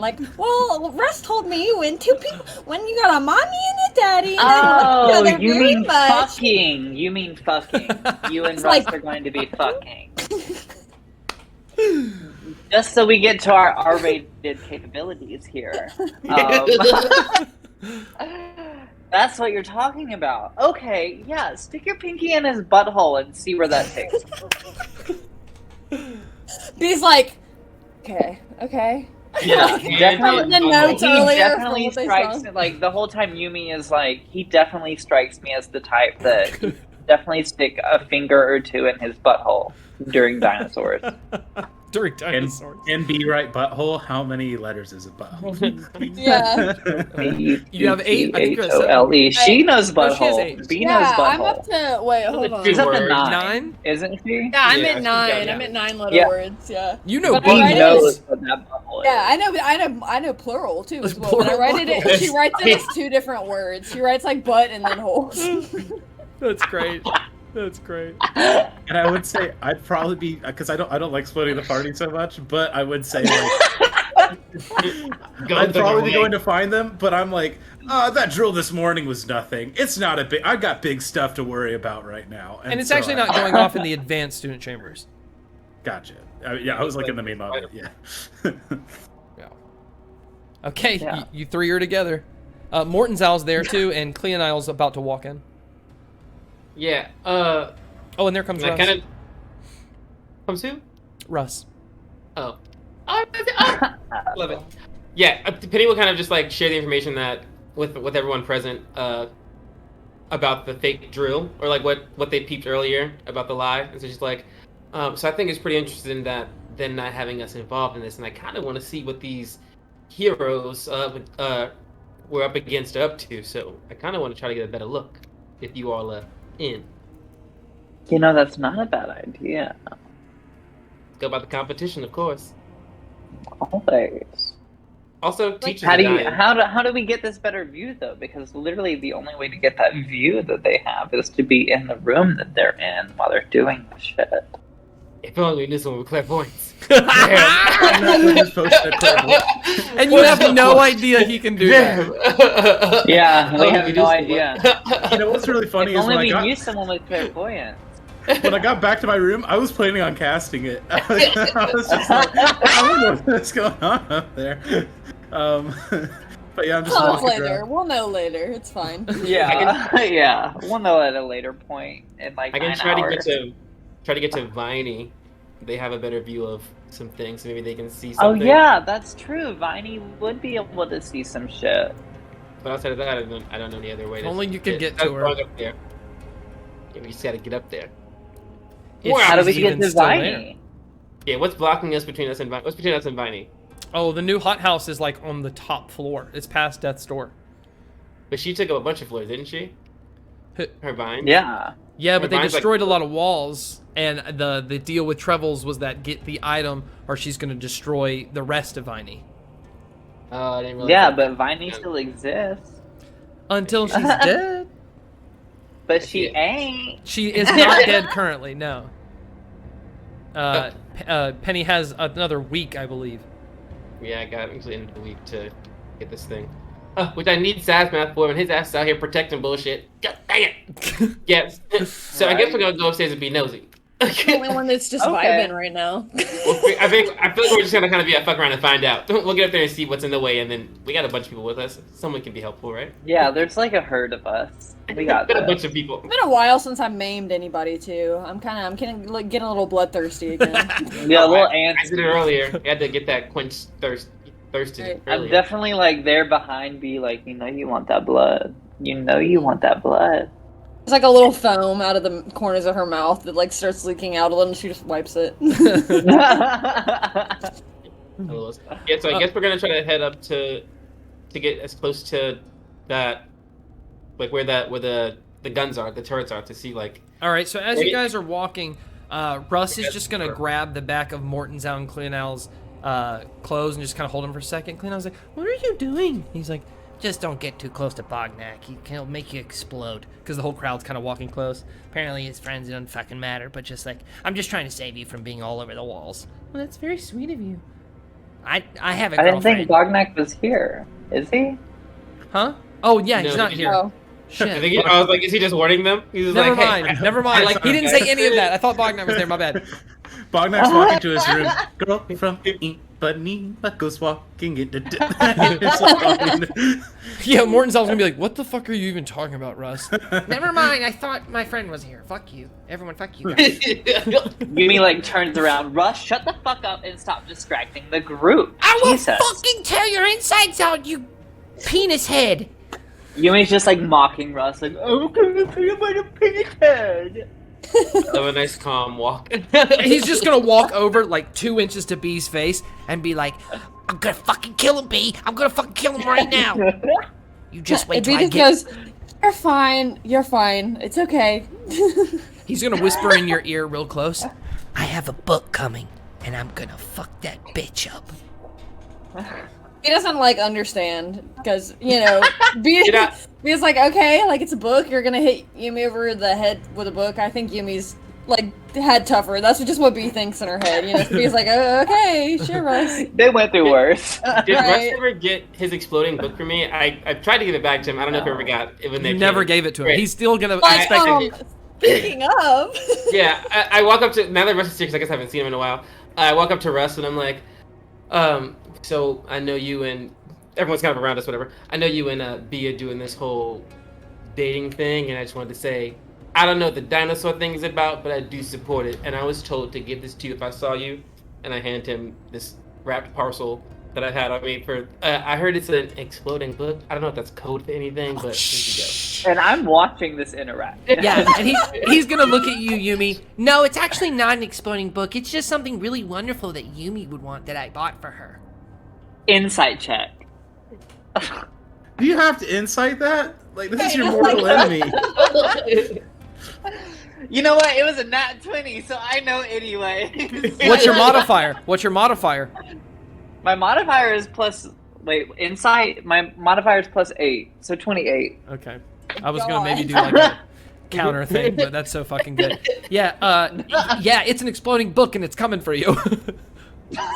Noted. Okay, I know Russ is gonna explode me with a book. Not me, no. Thank you, Penny. That's so very sweet. And he's gonna wink at you. I'm glad you're in with the dinosaurs too. And kind of shove it. Look at Yumi. Dinosaurs hate you, Russ. Shut the fuck up! Penny, gain 1 positive relationship point with Russ. No dinosaur would dinosaur you ever. He's gonna turn to B. You were talking to everybody about making dinosaurs? Bee's like embarrassed. She's like, well, I didn't really know what that like meant. So I mean, I talked to Penny about it, and I kind of talked to Yumi about it, but they both gave me like really different answers. So I'm honestly more confused than when I started.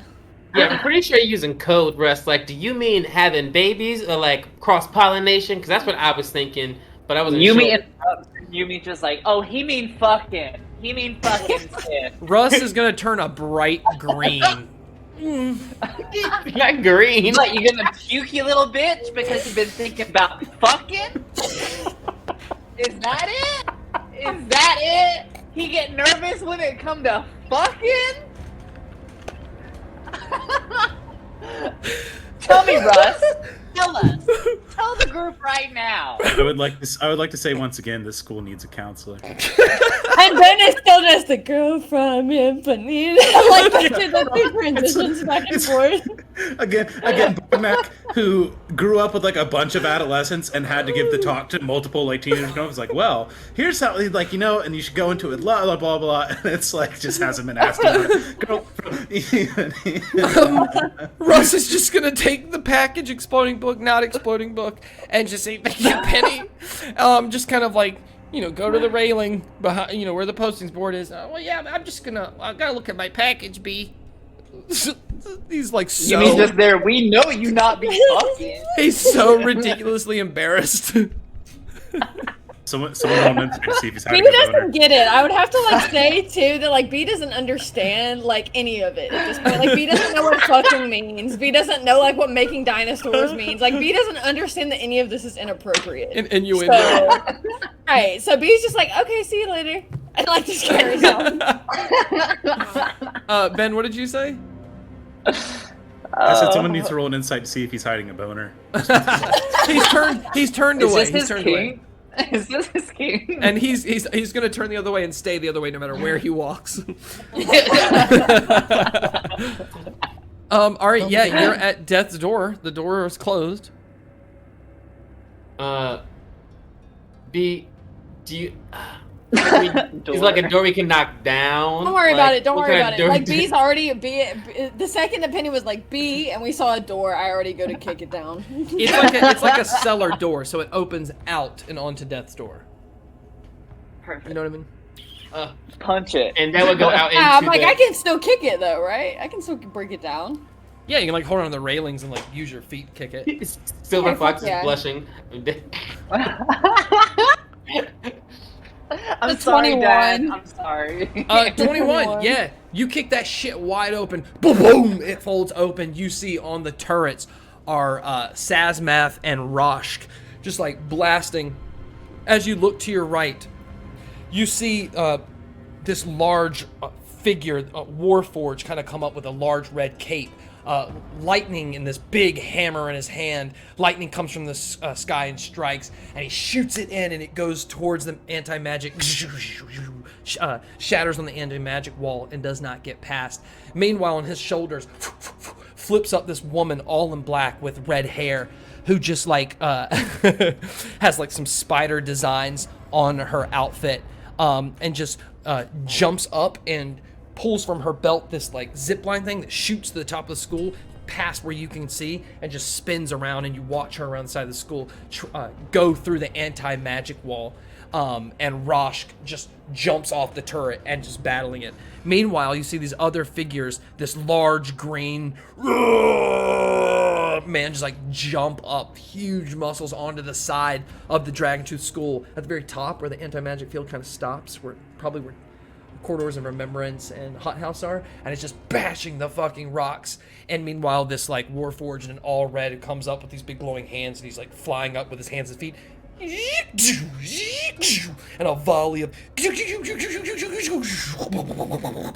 rockets come from his back that are shooting at the anti-magic field. Eveningplum notices you guys come up, and you hear in your mind, "Get the fuck back downstairs!" And he's going to move his hand and do this, and the doors are going to shut, knocking B back out down the steps. Where's just the dorky ranger? Where's there just a guy with a bow and arrow sitting on the rocks? He's dead in the whirlpools because they fucking He's super killed him. effective. He doesn't have magic. At this point, Yumi looks at everybody and be like, "They be fucking. They be fucking." That's a great point to go to Bognak now. Bognak gets to his room and casts clairvoyance and sees all of that. He's like, "Oh, concerning." Clairvoyance, I don't believe works to another dimension. Does it? Is the Wait, school? what? The advanced student chambers is a separate dimension, Oh no! which is why you have to get specific access to get in it. Okay. Wait a second. He's aware now. I get it. Interesting. Wait. Wait. Yes, I know what you're thinking, and yes, B had the bag of holding in her hair a lot of times, but we made a specific point last episode to show what happens when it came out of her hair. Yeah. Yeah. That's It's just like weird, a but we're fortress. going with it. A fortress. You It's have so to. matted that like it Yes. couldn't even pick up the fact it was even in there. It's what we're going with. It's an intentional. It's like I'm taking it out and putting it on. Okay, cool. Yes. So I'm gonna go to my room and then so clairvoyance doesn't work within the student chambers. I can only keep an eye on the student chambers. Cool. I guess I'll just put it, because the description of the spell says I can just hold it for like as long as I want. It's like the potion of permanent clairvoyance. So I'm just gonna put it right on the entrance to the advanced student chambers. Keep an eye on if anybody comes in or out. Mm-hmm. And then I am going to put the bear trap in front of my door and put those blocks in order against the wall and see what happens. You like put them against the wall, like stacked on top of each other? Yeah, like stack them up, like matching what the portrait says. Nothing happens. I got it. Barrel horn. I'm out of ideas. Nothing happens. One of these days it'll work. So that tells me I probably need to set it back up at least in the same spot, because that's the only other hint I have, right? Like put that note up and then hope those blocks are up in the right way. I look at the box of Inger's stuff. Is there anything else in there that wasn't They shredded got apart? sucked into the astral plane, and all you kept were the blocks and the paper. Yeah, that makes sense, I guess. Again, strategically, I was like, I might get sucked in the astral plane. I should leave it in there. But story-wise, that's not fun. Welcome. That's really the main thing. I'm trying to figure out how this works. I'm trying to figure out how I can get in there. Because if not, and then we have to attune to stuff over a sleep, right? Like that's when over a long rest. Over a long rest is when you attune to things. Okay. So like I don't have time. I don't want to use the rest of my night doing this. So instead, I think I'm just going to bring the blocks and paper with me. I'm gonna go back to the other dimension, or back to the main school. To the to the library. Yep. Yeah, and I'm gonna cast clairvoyance on the advanced student postings, and just keep an eye on when it's gonna be clear there, so I can try again. Yeah, people seem to be hanging around the furnace downstairs, the floor below, and you can see over the railing. But there's not anybody at the postings board. I try the blocks again and try putting the paper on the board and see if it works that way. As you move the blocks closer to the board, you put the posting up, kind of stack 3 on top of each other, 2 columns. The figures, the shapes match completely. The blocks do not fit together, so they're kind of wobbly on top of each other. but it's the perfect structure. And as you slide it back against the wall, nothing happens. And then there's a big explosion as the top of the furnace and the library falls through, and Think I needed help. the metal man comes down with his arrows, or with his blasting. Sazmath jumps down there, and he's like got huge wings flying up of bone, and starts shooting at it as the metal man shoots these blasts that fly over. He jumps out of the way, it shoots past up onto the library and destroys that space where the advanced student chambers, and it disappears, leaving some students in there. In the chambers? In the advanced student chambers. So right now, accidentally, that dimension is gone. Thank God Bognak has all his items in his bag and shit, and it's like, I was Just lugging it behind me. Yeah. All right. And then Bognak's going to go, I don't want to share a room with B anymore. And he's going to charge at this. All right, and what did you want to do, Penny, too? Well, do we see that? Because we're not where Bognak is. Yeah, right you guys door. are scattered So around what's the library and furnace area, and this is just flew down and landed in the middle of the furnace. Sazmath first, Metal Man. Yeah, I guess I look around and I'm like, all right, I guess this is what we've been training for. So everyone get positions. Let's fucking kill a Literally, robot. that's what Yumi's thinking. I'm like, I guess I'm jumping in at this point. So Let's fuck around and find out how these heroes do it? start out. Okay, Yeah. so right now, Sazmath just went and attacked Metal Man. Metal Man went and made his mistakes. You guys are, I'd say pretty much all the students are at least within 70 feet of Metal Man. So they just went. You can take your actions, roll initiative amongst whoever wants to go. I'm gonna I we're mean- gonna be on the lookout because we know there's a bunch of people outside. So I think, yeah. I want to get in because Bognak's got to prove his worth after killing a we're teacher. super low. Yeah, and I'm definitely gonna jump in as well. Initiative is 16. 16. Bognak? 14? Okay, Or Bognak. so Yumi, Bog, Nick, Penny, are you jumping in, B? Yeah, why not? All right, roll Let's play a initiative. new game. Kill the hero. It's a 3. Yeah, right. I'm so low. I was like, yikes. So Sazmath has just gone, Metal Man has just gone. It is Yumi, then Bognak, then Penny, then B. Take it away. We'll say roughly you're within 70 feet. Dope. So I'm gonna just move 10 feet to be 60 feet within this motherfucker. And at that point, I'm going to quicken spell Mind Sliver. So that's an intelligence 14 save. Ooh, intelligence.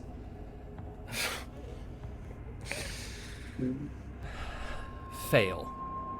Yes. Fail! Yeah, so with Mind Sliver, you're going to take 2d6 damage, and then on your next saving throw, you minus a d4 from your save. So you're going to take 9 psychic damage. And then for my action, I am going to cast Command Oh, Jesus. for them to grovel. So they just grovel on the floor their whole next turn. And you minus a d4 from this save as well. You need to make a wisdom save. Wisdom. All right, wisdom, intelligence, not bad for this guy. Hint, hint. Ooh. Take that 4, Scott. Take that 4 away. Okay, with Let the him 4 grow. taken away, it is 24. Oh, no. Oh, whatever. Yeah, so they make that. These They heroes make are that. wise. Command save. Doesn't grovel. Yeah, yeah. That hero He is not wise. groveling. He took the damage, but he not groveling. He also got a nat 20. Nat 20 plus 8. Oh, there we go. Yeah, fucker. Oh, yeah. So that's what Yumi does. Okay. Bognak, you're a floor above, looking over the railing where the postings board is, though. 70 feet. Oh, God, how I wish I was already at 2. No, right? Oh, God. Okay. Bognak we've never explored this before.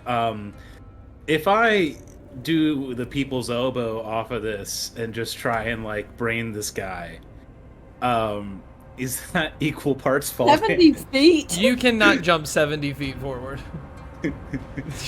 No way in hell. Are they floating in the air? No, they landed in the middle of the furnace.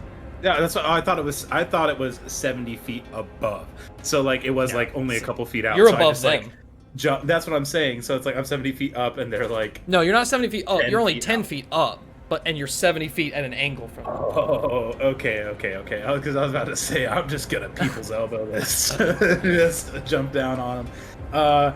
If that's the case, Bognak's gonna be like, and run for the stairs. Just kidding. He's gonna look back, look at his bag, and then he's gonna take out a bow and quiver. He never uses his long bow because it's kind of, he uses like his short arm to hold the bow, and his long arm is just like draws way too strong. And he just fires 2 shots at this guy, I guess, because that's pretty much what he's got. Okay.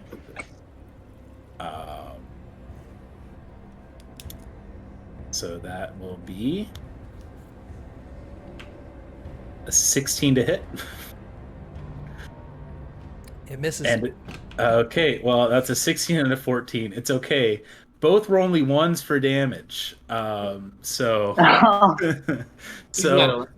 Bognak just sees like he misses so bad, like he never uses a bow and arrow. He's like, I gotta get closer, and he makes his way towards the stairs. I will say it hits him, but it's not enough to penetrate his armor. So it just like bing, bing. Hello, ding, ding. Why'd I buy this thing?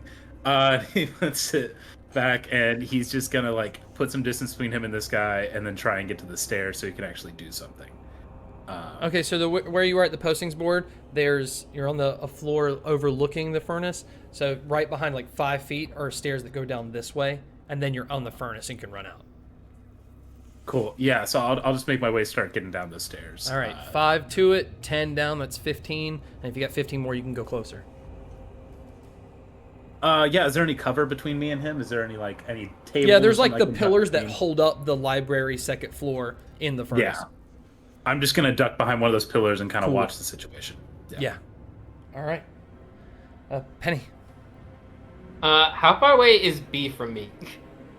you were just with B. We're so all let's- like in a group, right? Yeah, she's like 10 or 15 feet, whatever's easier. Great. I look at B, and I feel like she looks like she's excited for the fight. Yeah. Yeah. Penny leans over and goes, "Sick 'em," and she casts Fly on B, and B grows wings, and she has fly speed, so she can get just a little quicker. You gave B wings? Yes. That didn't work I've seen out what she last did time. I was like, but you remember how good this went last time, you guys. Last time there were 200 demons. Last time there were 200 demons. Right now there's one big machine, and I think she can do it. And then after I do that, I whisper that to her, I asked and then Umi to cast light on me as well. Let's probably have her around too. Let it just be known, Yumi retroactively already cast light on you. Shut up. We're No, fixing, you we're don't fixing get the it. trauma. You don't get it. She ain't lit. I whisper that to B, and then I stand up and I go, the heroes are attacking. It's time for us to do the thing. So that everyone, so I feel like everyone's kind of confused about what's happening. Just in case they are confused, I'm like, boop. So she just kind of announces that to the students. Like, And hello, get it together. She's like, this is not a drill, Persuasion bitches. check with advantage because one actually is. But it also Because could be literally- a fake, whatever. Oh, it ain't no fake, ho. I want it to be better. So Let me know what both rolls are because people who are really good relationships with you will not take the disadvantage part. It's not super cute either time. But okay, so it's 14 and then 19, but then I'm rolling a beloved dice, which was a 4. So 19 and 18 18. Yeah, and everyone believes you. Yeah. Great. Yeah. Everyone's better. going to join the battle right after Sazmath and Metalman's turn. So you finish your turn and then it's B. And then it'll be Sazmath, Metalman. Yeah. And how far is the hole from? It's direct. Like, It's kind of like an angle above them. So you're 10 feet from the ceiling where Death's Door is, and then it's kind of out. What do we say, 70 feet? So I'll say it's 50 because it's probably closer to where you guys were. Okay. Penny's eyeing that hole, she's like just making sure everything if anything comes through there, she's like, Hey. One finger. like, I'm watching. I know there's more than just one, so. Yeah. All right. That's my turn. All right, B with wings. Yeah, well, you already know I'm about to go into a rage. That little pep talk from Penny caused me to get real pumped up, so I'm raging. How far away am I right now? 70 feet. Oh, okay, so I that's guess I need to use my action to get all the way over there. I mean, you got What's her like fly 60 speed? flying, don't you? Yeah, you have 60 Yeah. fly. But, I mean, that's the least. So you can fly over there, and then Yeah. you're within 10 feet of Metal Man. Yeah, I'll do that. 60 feet flying? Wow, that's incredible. Yeah. Yeah, third level spell. I'm gonna go ahead and Right? use my primal savagery cantrip once I get over there. Hell yeah. And my teeth and my claws start to sharpen, and then you start to see like poison dripping from them as well. Oh. So he gets ready to know that I'm about to do Dinosaurs, some. Because I'm about to do some acid damage on him. But you got to be within 5 feet, right? Yeah, I know. I just Okay. You're just getting it ready? I'm getting it ready to intimidate him. All right, so that was B. It is Sazmath. Sazmath is going to put his hands behind him, and a portal is going to open up from behind him, and this large, like, bony anaconda, about the same thickness as him, is going to rise up, and it's just got, like, this, like, dark purple plaque all in it, and it's just going to rise up and shoot it from his mouth as Sazmath brings his hands back around, and it's going to shoot the Metal Man, like, like a fire hose, just kind of pushes him back. You see it kind of, like, melting some of the metal. And just gonna like duck, and it's gonna fly right past him, and he stands up, and you see like, and you see almost through a little crack, you guys see that there's a humanoid figure within the metal. Destroy him. Sorry. It is Metal Man's turn. He is going to his left eye, because the other one's kind of cracked and shaking, is going to shoot out a laser that spreads the whole top and bottom of the room and scans the room really fast as he turns his head. As he turns his head, you all see it is a humanoid male with dark black hair and dark eyebrows, and he scans the entire room for his action. And as his face starts to like microbes of metal start to like refill it, he's going to blast upwards and fly up through the hole. Give Sazmath attack of opportunity. And he's going to get one hit that just kind of like blasts the bottom of his shoe. So he's going to fly through the hole as like a part of the metal of the shoe falls. Ding, ding, Why ding, does no one ding. have Sentinel? Flies up through the hole. The other students are going to go to attack, but as they do, the teachers are going to stop them. Eveningplum is going to try to move the rocks back up to cover the hole, as Trevels is going to use some like mending to take time to fix the hole. And they're going to tell everybody that it is over. The rest are gone. That was a great, again, part 2 of the simulation. Very, very good. No. But, you know, just talk amongst yourselves, and we'll try to get that advanced student chambers up as quickly as possible. But they're going to work on this. They're going to call the dinner demons to come work on it. Welcome back to what was supposed to be a nice, relaxing break again. Oh, thanks. Was What the fuck? Bognak scanned because he was hiding behind a pillar? I just want to ask that now. So. No, you were not. Ah. His claws and teeth Cowardice just pays retract back in. I keep this fly spell on just for funs. Yeah. And I'm like, darn. I'm like, oh, I'm visibly upset. I almost closed that hole for my action. I was like, I don't want them to escape. But then I was like, no, I'll give her wings. I feel like at this point, Yumi is just like going to take a stand and be like, listen, everybody. Y'all may feel that this is nothing right now, but that was a hero that was just in our place right now. You think that we're safe? You think that they're being truthful with us? That was a hero that just came here to fucking kill us. And y'all just gonna stand around and do nothing? I'm like, Performance. see how I'm like, performance? Because they all Okay. believed it was a hero. They already all believe it because of Penny. Inside a riot. Oh, yeah. That's a 21. Yeah, they're all getting kind of pissed. People who are your allies, people you aren't. Only one in the back saying anything is Russ, and he's saying, fuck Yumi. Yeah, people are getting rowdy and kind of going over to the teachers and the dinner demons, and they're kind of questioning the professors about, everyone's kind of talking over each other about, like, what the fuck's going on. This is a fucking Are real these hero. heroes? These are heroes coming to fucking kill us right now. And you're telling us to take it lightly? Nah, fuck that. I ain't about to sit here and just fucking take that. You want to see us do some shit? Let us do some shit, motherfuckers. Let's take a motherfucker out and let's do this shit. I don't know how many times I gotta preach this shit. Let us prove ourselves. He's screaming as well, so if Yumi has to make any roll, he's gonna give a help action for sure. That's B's version of guidance. Just screaming. I'm like, yeah! Sazmath, Roshk, Trebles is going to start talking. Immediately, their excuses don't even match up, but quickly, in your minds, Eveningplum's going to shut everyone the fuck up and be like, Yumi is correct. This is not a simulation. This is real. The headmaster underestimated all of you villains and your abilities to try to save you from the harsh reality that death is at our door. Bang, dang, motherfucker. What has just happened was an invasion over one of Silvernell's finest group of heroes. Would anyone like to guess the name, Yumi? Could I just give an insight check of the most insightful hero that I know? Roll an and insight give check. that name? Roll an insight check. Actually, no. Roll a history check. A history check. Okay. In the meantime, before Yumi even gets to answer, B raises That's her hand a and 19. Okay. worst heroes in the world. That's your They suggestion. fucking ran away. No, B, that is not correct. What did you say? 19 for history. Yeah, it is the most famous main summit groups of the planet called the Ascenders.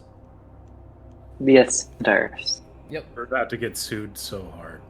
I don't know what you're Stop talking it. about, man. They're ascending to higher. Yeah, they're We're ascending. not avenging anything. Agatha up in I mean, here. Fuck Wanda. Jets commented, they're coming for us. I don't know what you're talking about. That was a metal man and a hulking one and a black spider. I don't know what you're talking about. for it. Yeah, I'm he's here going for to it. tell you the Ascenders are here, but we've taken out quite a bit of them.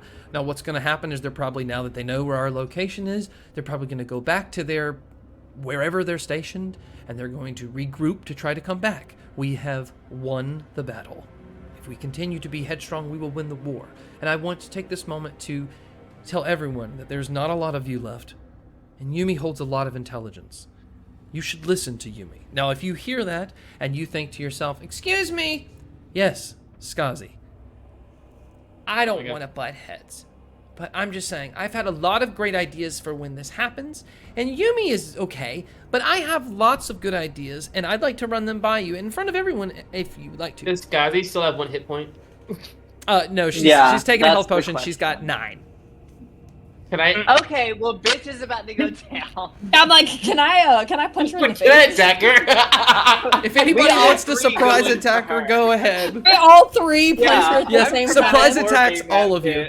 Can Bognak It's like- throw himself in the... He sees his friends about to kill this person, and he throws himself... No! No. You're still behind the fucking 17 pillar. to hit.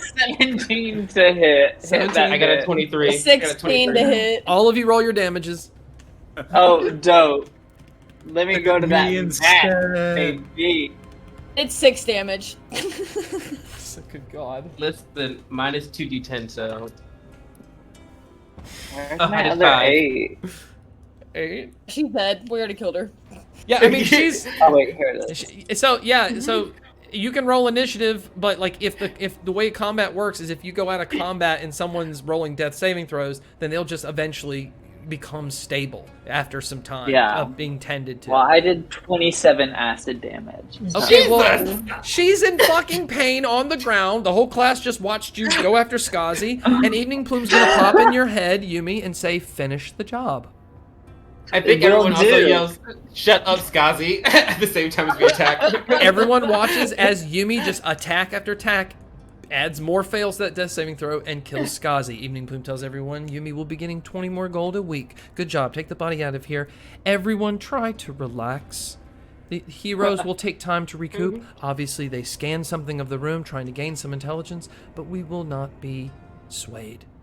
Do not worry. The good always fails. Yeah, fuck Scotty. Yeah. Fuck Skazi. Fuck that bitch.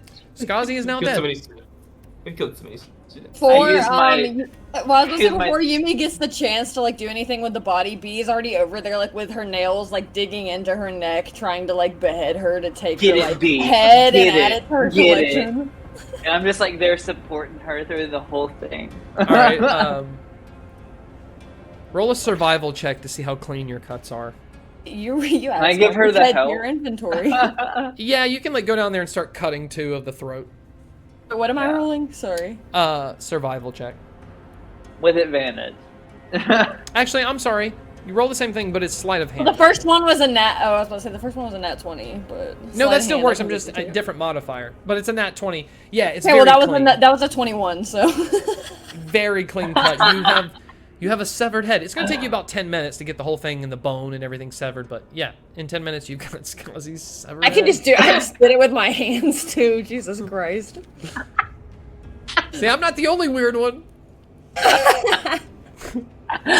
Oh, she making dinosaurs out here, baby. She weird. Yet, not yet. Meanwhile, baby. Russ is at the posting board like, what's going on?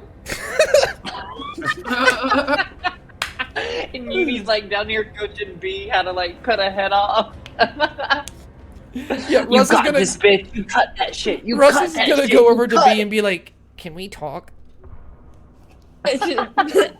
Like, yeah, but like I turn around and there's like blood like splattered all over my face and like hands and shit from like cutting her head off. I'm like, yeah. You're just gonna wipe some from the side of your face that like didn't even out the blood pattern.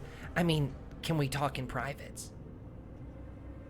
Privates? Yeah, Privates. yeah, sure. Oh, Jesus. All right, he's Poor gonna Russ. walk away a little bit and be like, I didn't tell you the whole truth. We can't make dinosaurs. Why not? And then like I explained to Russ what like Penny told me about like cross-pollination and shit like that. Like I'm pretty sure it's the same. That can work with dinosaurs too, right? True, but in that example, you have to be able to pollinate, and I don't have pollination powers. I made a joke about that in chat. You're telling me I don't.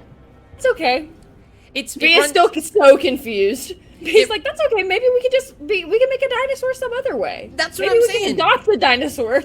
Yeah, we can find other ways. We can just find one. But it runs in my family. We don't get to pollinate till much later. how does impotence run in a family? It's not impotence. Like, we do get it. It's just later on. You know, it's not immediately. They're late bloomers. Late. Oh, let it be known I'm laughing Okay, at say what you Bognak. want, but it allows our family to focus on important things like careers. B is so confused. B is so confused. B is just going with it because B thinks Russ is the smartest person in the whole world. So like anything that he says is like true and factual. So B's like, yeah, okay, sure. Yeah, that's the whole thing, and that's why I got really embarrassed, so I'm glad we're close. Yeah. Well, I mean, in the meantime, before we like have our own dinosaur, I can turn into a dinosaur anytime you want. So just let me know. So you're not upset with me? No, of course not. You weren't really expecting for me to pollinate you? Oh, she was, bitch, and you can. You're not there, let shut it up! go. He's going to spit at you, he's going to turn and spit at you. Shut the fuck up, Yumi! Spit in your ass. Bitch, Just gonna hold on to his you book. do a spit because you can't come, motherfucker. That's not what I was saying! Pollinate this, bitch! And then Yumi starts jacking off in Okay. front of them. In the shot, Yumi is like Whoa. blurry in the background, just like doing this at you guys. And Russ like just holds your hands, B, and he's like, so we're okay. Yeah, of course we are.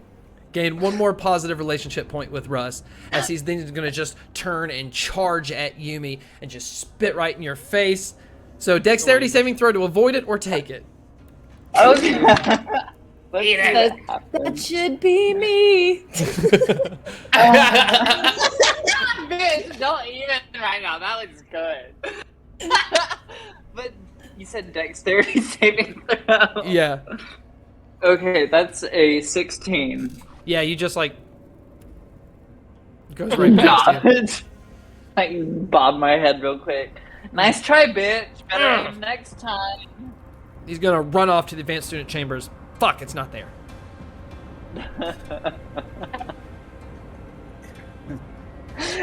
Like, I feel like I deserve like some more negatives with Russ. Yeah, go at ahead. this Take point. one more negative with Russ Quinn. One more negative with Russ I feel Quinn. like I should take two negatives.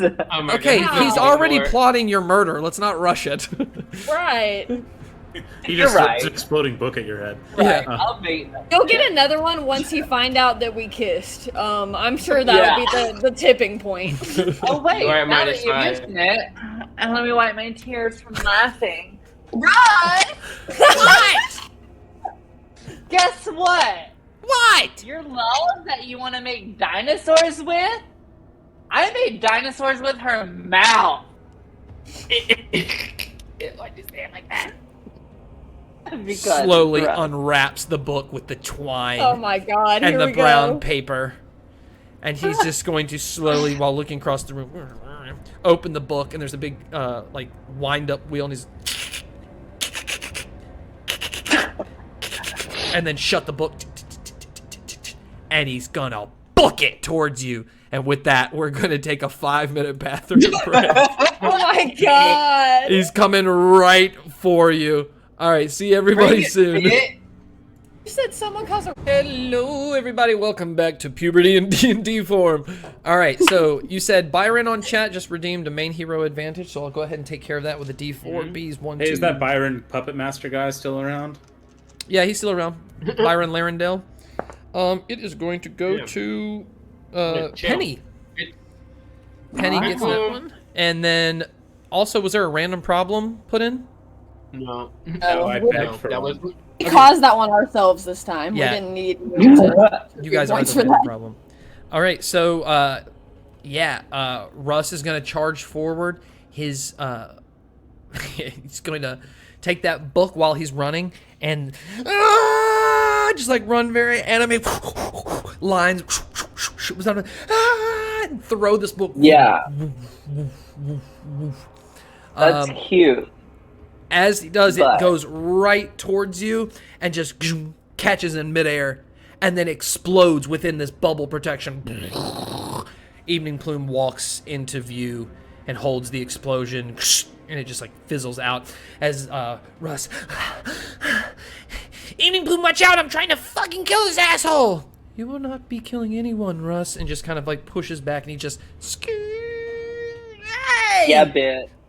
And like Just trying to pop get into close, Russ's head being and say held. that. He's gonna turn to Yumi and what do you say? I say, yeah, bitch. You ain't gonna fucking explode shit right now into Russ's head. I'm just like in his head. I'm not verbally saying it. Eveningplum's jumping in your head and saying, "Forget about him. We have important things to discuss. We have to prepare for tomorrow morning." Noted. We will get ready for that then. He's gonna drop his hand. Russ is like, "You can't hide behind professors forever." I He just won't, goes, bitch. B goes over to him to like kind of calm the situation down and just like touches his face and she's like, I love when you get aggressive. Thanks, baby girl. Russ would say some stupid shit like that. He's gonna calm down, but just awkward. side-eyeing Yumi. No room to go back to because the advanced student chambers is lost. Just like awkwardly chilling. All right, welcome back. What are you doing? Yeah, so I'm just glaring down Russ at this point. I don't know what everyone else is doing, but I'm glaring that motherfucker the fuck down. Like, I'm like, I dare you to do something else. It's like, come on, test me. Eveningplum's That's gonna tell me. you in your mind. We need to make sure, and this is no one else can hear this. It's just in your mind. When you hand over Bognak tomorrow, we have to tell them it was your idea. You are bringing him as a gift to Landria. No ego. We have to recognize to Landria that she is the Almighty, the direct contact to the ones above. If we can do this right, if you can kill Bognak for her, she will give you more power, and then me and you will have more power. You hold a lot of cards. Noted. So what we'll do tomorrow is I will go in with the intention of giving Bognak over as a sacrifice, and I won't worry about anything else, is what you're telling me. I will take care of the rest. I will bring you in, but you are bringing in Bognak. Now, he doesn't know this, so be subtle. But once we are inside, there's no way for him to get out. Noted. He's dead while he walks in the door. It's just a matter of who gets credit for it. Okay. I think our relationship is going to go very far, Yumi. This world... I think it will too. Yeah. He's going to walk away. Bognak, meanwhile, the girl from England.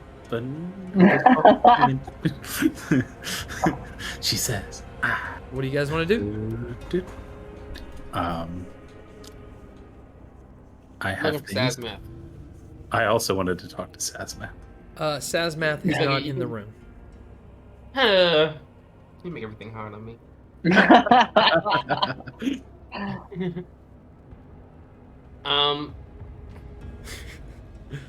I'll let Bognak go look for. I feel like he's more likely to go look for Sazmath than I am, so I'll let him have that. Yeah, well, the only other thing I want to do is, do I recognize these symbols? Like, is there any way I can know? I'm gonna do my nervous tick. I'm gonna grab the holy symbol, think about it, scratch my head, and see if there's any way I can recognize these symbols. And my nervous tick is casting guidance on myself, by the way. Beautiful. You're just looking around your surroundings, or just thinking in your memory? Like at the drawing, I'm like, have I seen these before? Is there any way I can recognize is there anybody that Roll I a might... history check. You've been in the library a lot, so you're the book guy. B's Yeah, the I'm reading girl. I'm the book guy. The book guy. The book guy got a 10 with guidance. You remember seeing some book with symbols that were similar, but you don't remember what it was. I go over to Russ, who's fuming, and B, apparently, who are over each other. Hey, bud, trust me, I understand. Eveningplum's, Hey, don't get too close. Yeah. You're being too nice. Right. I understand. It's just 15 feet. It's like from here to the other side of the room. So I'm just like, do you recognize this? And I'm gonna hand him the drawing, reach out my 10-foot arm. Just drop it on the floor, man. Hand it to him. All right. I just handed it to me. hands him the paper. Yeah, these are symbols from the Wanti culture. I don't speak the direct language, but I have a book that can translate them. Why? I need the book very soon. Well, the library's right here. I could just... Okay. He's gonna walk over just while eyeing Yumi. Some of us are pretty Yeah, while fucking he's helpful! eyeing me, I'm definitely in his head and No, you're telling not. him what a fucking pussy he is. Get out of my head! He's gonna try to get a book. Can he talk back to you when you do that? If I give him access to do so. Does he have So access? no. Okay. No. All right. Yeah, he's gonna find a book. I'm literally just in his head talking shit, and he can't do nothing. Okay, so he's just gonna go back to Bognak and hand you the book back, Bognak, and look like he just wants to rip the world apart. And he's just gonna almost try to talk to you a couple times, but it's just a radio going on in his head. Bullshit. And he's just gonna hand you the book and just flip to a certain page where those symbols are. And I'm gonna look at him and just be like, hey, bud, you know what? We've all been there. I've been frustrated in this school, and I've learned. I can't hear you, Bognak. That bitch is yelling in my head. Oh, I just learned they can do that. Yumi, stop it! Come on! Come on! I don't stop it. I don't. I do worse. I do worse at this point. When Bognak tells me to stop it, I'm going in deeper. I'm like, you'll never be able to dinosaur anything because guess what? You're not a real dinosaur, bitch. You can't even dinosaur a dinosaur. It's like, Guess what? okay, you You're guys, not a that's enough, you dinosaur. guys. That's enough. Calm down. Focus on the real problems here. Yeah, we have. One time I don't advocate for violence. Yeah, it's ever. weird. Russ, that actually Record. kind of like takes Russ out of it a little bit, just kind of looks at you like, what? I'm interested in Bognak's bag because I have a bag on him right now. Yeah, Bognak's dragging Like a Santa- huge bag. Looking like Santa Claus. And I'm like, Yeah, my room got destroyed, so I grabbed all my stuff. Anyway, so no further questions. But as you match up the signals on the blocks on the page to the kind of their language, it kind of roughly translates to the lost love of your past. What does that mean? That's a lot. That's deep. I know the door. I know the way to open the door now, I think. Anal. You're not in my head. You're in Russ's head. Get out of here. You're I'm right. just speaking. Yeah, you're busy. You're busy messing with Russ. You don't know what's going on with me.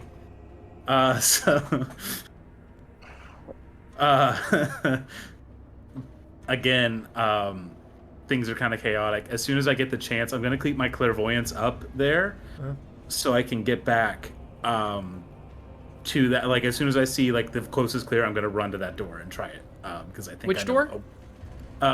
Where I know the portal had opened up before. On Gotcha. Like, All right, like, so when loss, it's loss of your past, I have Cool. an inkling of who that might be. And so I'm gonna just like look at Yumi. It's like you had to talk to me, or like, well, I'm not gonna yell it at Yumi, but I'm just gonna go up to them. And it's like, you had to talk to me about something, right? Yeah. Why don't you leave Russ alone and we can talk. Yeah. And at that point, I'm just going to jump into Bognak's head. Russ is and- relieved. I give Russ a thumbs up. Yeah. Yeah. You got me distracted. That's a good one on Bognak for you, Russ. Fuck you, bitch, though. So, in Bognak's head, Yumi's just going to be like, so, we're going to meet Fatal tomorrow. I don't know if he knew that I would be joining in on this, but I will be joining in on this at this point. At this point, I have something to believe that Eveningplum has something against you that he's going to use against you. So I suggest you be prepared for tomorrow and all its expenses so that you come out of it alive. I'm telling you this as part of being the original squad, and for being a part of that, I acknowledge you. This is me acknowledging you. I know we don't do that a lot in school here, but this is me doing it, and I'm trying, as some would say, I guess, to be nicer to people. So this is me being nice in a weird way, but just be warned that Eveningplum definitely has it out for you tomorrow in our meeting. And he can respond, like, I'm, like, allowing my mental telepathy for, like, a response from Bognak. You just hear like laughter in Bognak's head, and he's like, okay. Yeah, that tracks. Well, I don't know what he's been telling you, but let me tell you, the minute you stop being useful to him, he'll cast you aside. I'm just gonna, like, pause Bognak real quick before he says, like, really anything, and I'm just gonna be like, I don't want to know information, because I feel like the more I know, like, my actual person knowing going into this, I'm going to be at a disadvantage, so don't tell me anything. I'm like, I just want to, like, give this as a warning, a fair warning, so that you're aware of stuff. Eveningplum has it out for you. I don't see it being beneficial in the long run, and whatever advantage has its high point, I'm going to take, so note that. If you have the advantage in this, I will take it, Bognak. I will be with you in that aspect. If it doesn't, then consider me not an ally at this point. Bognack's gonna like kind of be taken aback by the not an ally, and he's like, "If you side yourself with the Eveningplum, you don't have an ally either." Noted. We'll see how tomorrow goes for you. You're just a pawn for him to help take down Fatal, because that's all he wants. Because who doesn't want to take down Fatal, Bognak? Do you want to let Fatal do her thing at this point? That bitch? You don't even know what she's her done to people. You mean I don't know what she's done to people. you don't even know what her been full through what thing she's is done at this to point. people. I experienced it firsthand. Yeah, I firsthand experienced what Fatal has to fucking do to people, and it's not something that you fuck with, my friend.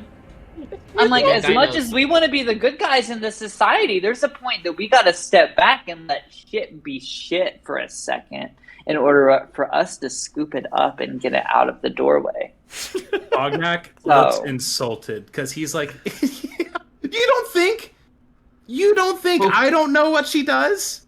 You think I'm just sitting here twiddling my thumbs this entire time at the school? Who do you think the first one she targeted in the Hall of Remembrance was, Umi? And who was the first person that tried to help you at this school, Bognak?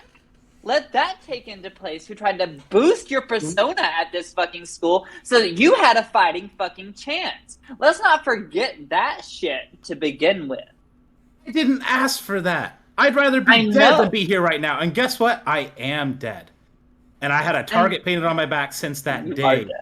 You are dead. And you know what? That day you came into the school store and begged for that greater restoration and got that discount.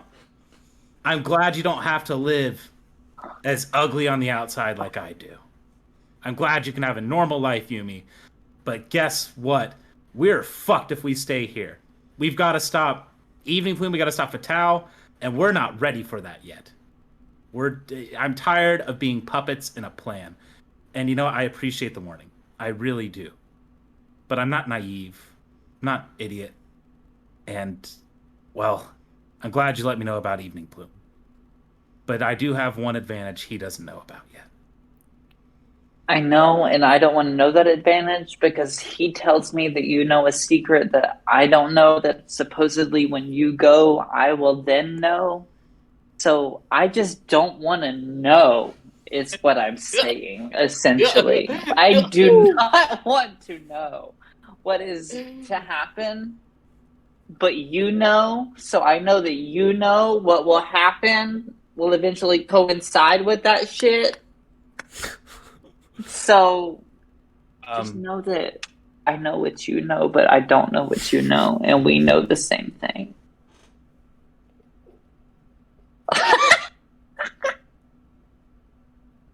That laughing is not Umi, that's me. So, yeah, thanks for the heads up. I'm going to go find... and then I just leave to go find Sazmath. Sazmath, Trevels, and Eveningplum are the only ones there. Actually, you don't see Eveningplum anymore. He walked away. He's not in that room anymore. Trevels is the only one there. Professor Trevels, of the professors that you see in the Furnace Library. I don't really have much of a chance of talking to Trevels. I'd like to find Sazmath. Where else would you like to go? I know he's in Barrelhorn, so I know where his room is. So I'm gonna try his room. Yeah, he's there. Oh. His door is shut, but it's got a curtain thing on the backside, like a quilt. I'm gonna change my clairvoyance into the room so I can peek in and. Do you have to be able to see in the place? I just have to be familiar with it, and it's Okay. within a mile. Okay. Is my understanding. So yes, I want to just peek in, make sure there's nobody else. He's alone. He is alone. He is sitting at his desk, writing. I knock. Yeah, who is it? It's me, Professor. I really need to talk to somebody right now.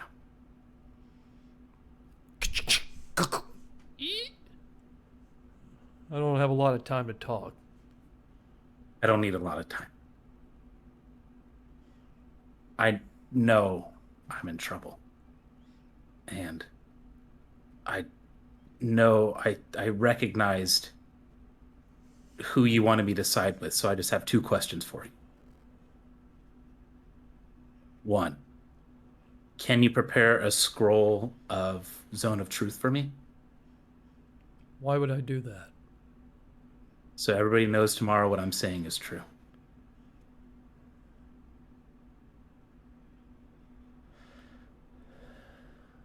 And Fatal's the one that knows for sure.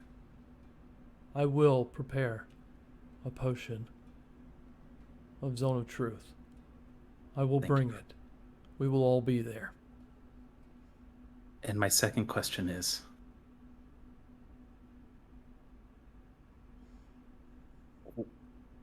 why did you want me to side with Inger over Eveningplum?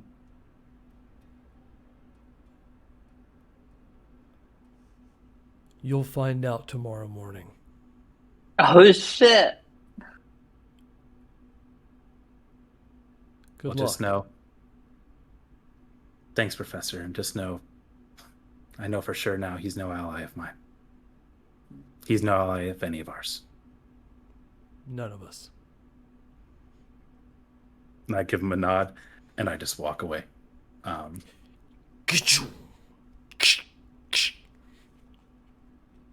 I take a peek in my old room. Oh, fuck! This is where I gotta sleep now? It's a disaster. Like I literally, it looks like a hamster's cage that was never cleaned from the birth of that animal. Like, and the smell is the same. Oh my god. B is like this, loudly snoring, like very loudly. Far out. We still have hours of downtime. Why are you asleep? Nope, dead asleep. Nope. You remember this drill, Bognak? Don't forget, it hasn't been that long. Just like her head sticking out of garbage. Right. All right, I don't have a bed tonight. That's fine. And then I'm gonna cast the alert vigil spell on myself again. So it's like, don't need to sleep. I'm up for 8 hours. Well, when it's time to go to bed, I'm gonna do that. And I'll let somebody else take over. I know what I want to do next, but if anybody else has got anything else they got going on. Anybody? I'm going to I think I bed. just need Sazmath and he's gone. He's like in his own dorm, so I can't get in there. So I guess I'm chilling. I'm not doing anything All important. right, go ahead, Bognak. All right. I'm gonna wait till the coast is clear on that poster board, and I'm gonna go up to the door, set up the block, set up the poster on the poster board, and I'm gonna say, "Eveningplum."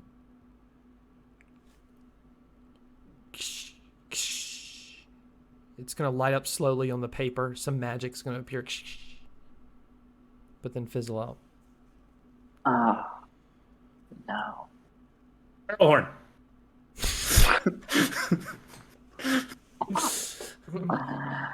But you see, it did something. Before nothing worked. Lost love. The exact wording was like the Evening past, Clue loves me. the exact wording was like lost love of the past, I think.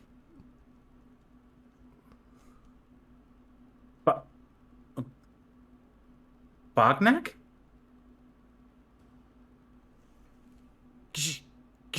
Boom! The whole wall, the whole school shakes a little bit. It just hits the paper off the postings board and it kind of flies down on the floor. The my magic God. fizzles out.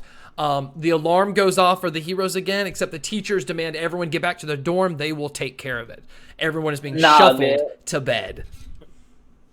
Maybe I sleep these attacks. What the hell? He sleeps through it. It doesn't wake me up. Yeah, Um, Yumi doesn't give a fuck at this point, so fuck it. Okay. I'm up all night, so it's if we're going to the room. Yep. Bognak's going to take a journal. Bognak's going to, over the course of the long rest, attune to the 3 items that he was most interested in, which were the shield, the bracelet. You have to take a long rest to attune. You have to take a long rest, Yeah, or it's and over the course of the long rest? That's a good point. Yeah. Shut up, Tanner. Bognak got you, bitch.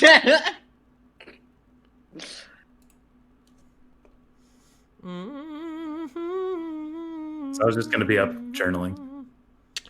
Hold on, I need to look it up. Talk amongst yourself. Bognak got you. Yeah. Well, I'm sure that Cleonile got some of the good old remains of who that bitch we killed? Oh no, I take it back. It's actually Not for only a cheating. short rest. Who the hell we What's her killed? name? Hold on. Yeah. So and you don't have to sleep during a Oh, short rest. for So, yeah, Contina? yeah, you can attune to those. yeah. No. So yeah, I tuned to those 3 items. Cool. Cool. That's also good. to know. Gazi. Bognack's like, fuck, I could have used these early. He's gonna tune to those items, and he's going to just write in a journal everything he knows. Well, he's basically gonna write in this journal apologies to B, to Yumi, to everybody, and just be like, hey, you know what? I've realized something. This school doesn't have much for me. Actually, scratch that. I've learned everything I can learn at this school. I've been drawn and manipulated far too many times, and it's time I became my own monster. I've been saying since I got here, this is my view of villainy, is doing whatever I want. And I've been able to do that here. So it's time I carve out a path of my own. And I think deep down, my soul's not as heavy as you would like it to be. Or my soul's not worth as much as you would like it to be, headmaster. And I'm just writing this note down. Like, I'm writing this all in this journal, just like documenting everything. I'll come back for Wilhelming someday, or maybe immediately. Who knows? But I'll come back. And then I'm just going to leave this note. I'm going to leave this book with Bee nestling in her nest. And then I'm going to be like, it's time for me to join the other monsters and see what I find. And then I'll try one more time. Like, I can't do it on the bulletin board. It didn't blow up. I'm going to try setting those up and say Bognak and see if it does anything.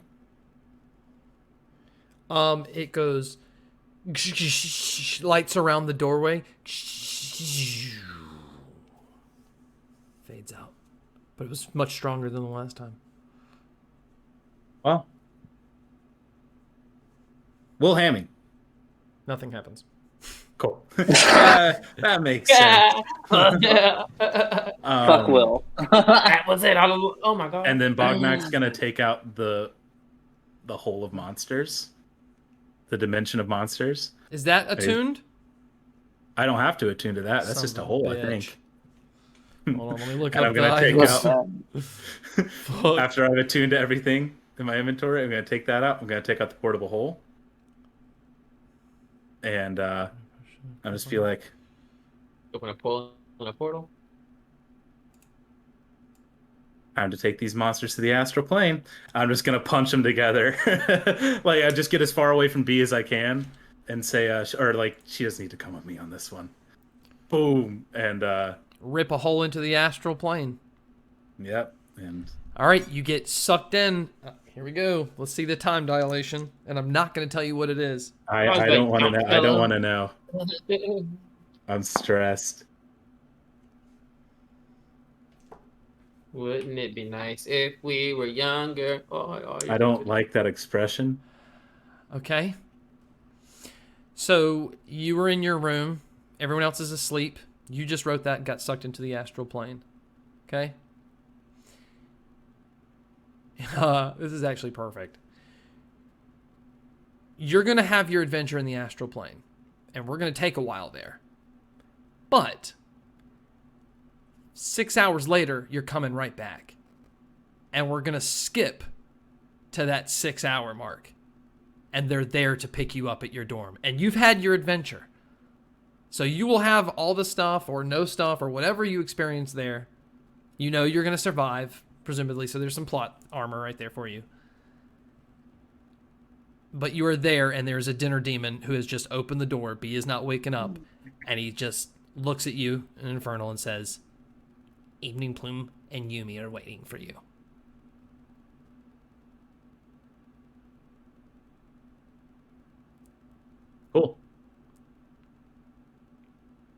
Okay, so I'm still going. I don't know what just happened. We will see. Yeah, me and you can do a one shot if you'd like.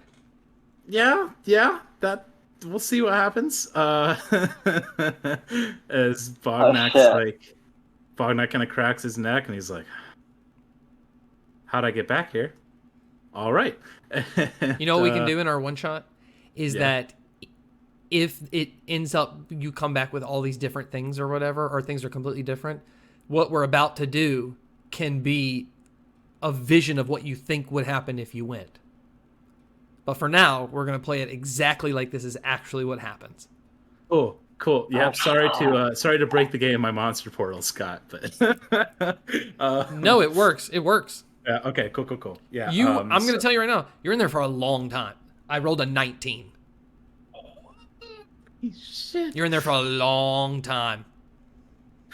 We can do a whole series on your new life in the astral plane. Oh my god. You're going to age a lot, but when you come back here, you're right where you left off in 4 hours. Or 6 Actually, hours. with the Shang-Chi rings, I don't age. I age every 100 years, 1 year. Okay, cool. Well, whatever, because you're going to age more because the time is much faster in the astral plane for you right now. Yeah. When you come back, nothing that you age there will matter here. So sick. Sensational. Yeah, Bognak is going to kind of crack his neck and be like, I've been waiting a long time for this. And make his way with the dinner. Just murders a dinner demon. He's so powerful now. Just not kidding. No, wild. Would you like to? I mean, you can. No, don't want to. Don't want to do All right, that. Start a fight while I'm sleeping. He's going to take you up there. He's going to look longingly at B and be like, that book didn't even leave. And he's just going to pick it up off of her and pocket it. And he's like, I can tell my own story.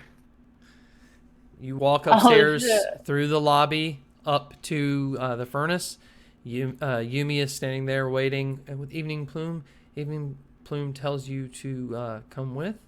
They're going to go up to the library. He's going to go to that same back corner. And he instead is going to run his hand on some different books where it's going to show what looks to be like the pages open into like an ocean on the bookshelf. And like Cthulhu is going to rise out of the ocean. This colossal monstrosity of a creature, and just push the bookshelf. It's just going to like shove open, and a magical portal is going to open. Eveningplum's going to lead you down there. It's going to lead toward the ladder. You go down. You go through these black caves. Bognak, you can feel your fake heart beating like crazy. The empty cavern inside of you echoing boom, boom, boom, boom, boom, boom, boom, boom. Yumi feeling the confidence of Eveningplum right there nodding at you, like you in your head just says, just be yourself and use him to your advantage. It's going to lead you through those caves to where that waterfall is and that wooden bridge, and you walk all the way around.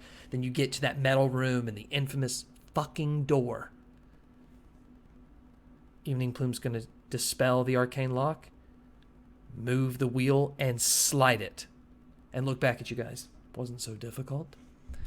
Take you through the door and shut it. It's very nice, like you're almost in like a mansion. Very red carpets. Big statue of Cthulhu right there. A couple of dragon heads at the side. Paintings of Barrelhorn, Valorgrim, Chronosteer. And then the first door on the right before it kind of goes off. Bognak, you know what's around that corner. You know the cages. You know everything. On the right is the door you never went in. Headmaster Fatal's office. Eveningplum's going to pull out a key and unlock it. Open the door. You see this large office. Too many things to describe in this moment of time, and he's not taking his time. He's going to go over to one pedestal that's on it and usher you guys onto the pedestal, and you're going to transport, and you're in these similar kind of cave you were in, except everything's really fucking hot. You're very, very hot. You're not taking damage yet. You're right at the level. Eveningplum's already sweating. He's going to lead you through the corridors. You come around a corner, and everything's bright because there is a bridge that leads into like a circular area. There's lava all around it. This whole area is one big cathedral in the middle of rocks. Little trails of lava going through holes. And all the way at the other end is a massive skull of Cthulhu. Probably not the actual size, because the actual size would be way bigger. Couple of fire pits right beside it. Fatale stands there looking at you in front of the skull. There is a small crib right beside her on the ground. And you see her hand is doing some like red magic where it's moving. The teachers are standing around in different places. I will show you the map. Of course, there's a map. Ooh, a map. Eveningplum walks forward with Yumi. Bognak still on the bridge. And he says in everyone's mind, thank you, Headmaster, for calling this meeting under such emergency. She just like stops rocking the crib. I know what's happened, Eveningplum. Move.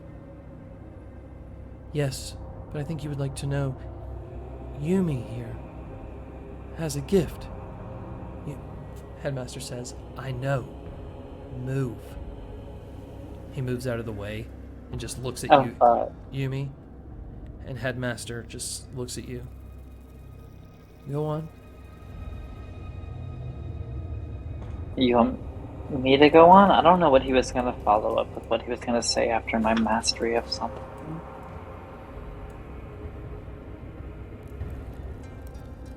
I thought we were here because of Bognak. Have you not brought me Bognak? In a roundabout way, yes. She looks at Eveningplum. Eveningplum goes in everyone's mind. It was Yumi's idea to bring Bognak personally to you because Yumi would like to display their hatred of Bognak as well, out of unity. She looks back at Yumi. Was that true? Yeah. My hatred of Bognak runs deep. Ah. Then kill him. Go on. Kill him. Kill him, Yumi! I think Bognak's gonna come up to Yumi and clasp them on the shoulder and just say, don't worry, Yumi, I've had a long life. No, I'm just kidding. Don't worry. Don't worry, Yumi. I've had a great life, actually. I've learned a lot outside. And, well, there's one thing that I think we should all share. Professor Sazmath, did you prepare what I asked? And I fall silent at this point. Sazmath is going to pull out this bottle. Fatale's listening to all of this. Looks over at Sazmath. Oh, this is like a thing. Everyone's working together. Sazmath is going to say, I personally believe, Headmaster, that killing Bognak will be the best for this school. He knows everything about Cthulhu, and he has already begun to alert other students. Who the fuck is Cthulhu? He could be another potential Fendaga, and he learned everything from Eveningplum. Eveningplum's going to turn. You are so unwise, Sazmath. Your fears and your paranoia have created illusions of grandeur. Headmaster, I would never betray. Sazmath is going to turn and fucking chuck the goddamn potion at his face, shatters him across the face, gets into his mouth. Ugh. Tell her the truth, you fucking weasel. Does he have a mouth? Right? He don't have into his, that. it like cut this open with the glass and seeps inside. No, I'm just kidding. Ow. It works! Eveningplum Sazmath says, well, we're all waiting, Eveningplum. Eveningplum just stands there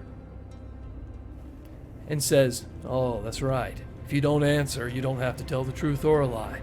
But I think that enough is what we need to know. And Rosh is going to chime in. I was promised this year I would get through some fucking plays. The world's greatest masterpieces. If killing Bognak will get this over with so they can get back to our rehearsals before the heroes absolutely destroy everything, I'm also down. Let's just kill him. Make a vote and kill him now. And Inger is going to say, I think only of Cthulhu. Okay? Inger? Or, not Inger, Trebles. I keep mixing them up tonight, I'm sorry. From the And fire. Inger's going to say, I believe we should get this over No, with. Treble is going to say. Trebles, I keep doing it. Please make it Inger. No. Trebles. I typed it wrong, that's why. Sazmath's going to say, oh, and you shut the fuck up, too. We all know the truth. I don't know what you're talking about. He's going to pull the package from the Sunken Fang. Oh, yeah? You want to tell him what this is? Oh, now you choose to give it to me. Now, of all times, you choose to bring it. Oh, yeah, cut it out. What is it? Headmaster's like, you too? I'm losing my patience. What is that? You know, Eveningplum knows. Eveningplum just looks. Fatal just like stops rocking the cradle and just walks over to Eveningplum. Just cussing under her breath. Gets like 3 inches from his face. You better get in my head and talk. I'm tired. And you all hear in your minds. You are too weak to lead Cthulhu into this world. It does not matter what you do, I will destroy you. And you could have everyone's help in this room. Try and stop me, or Trebles will stop you.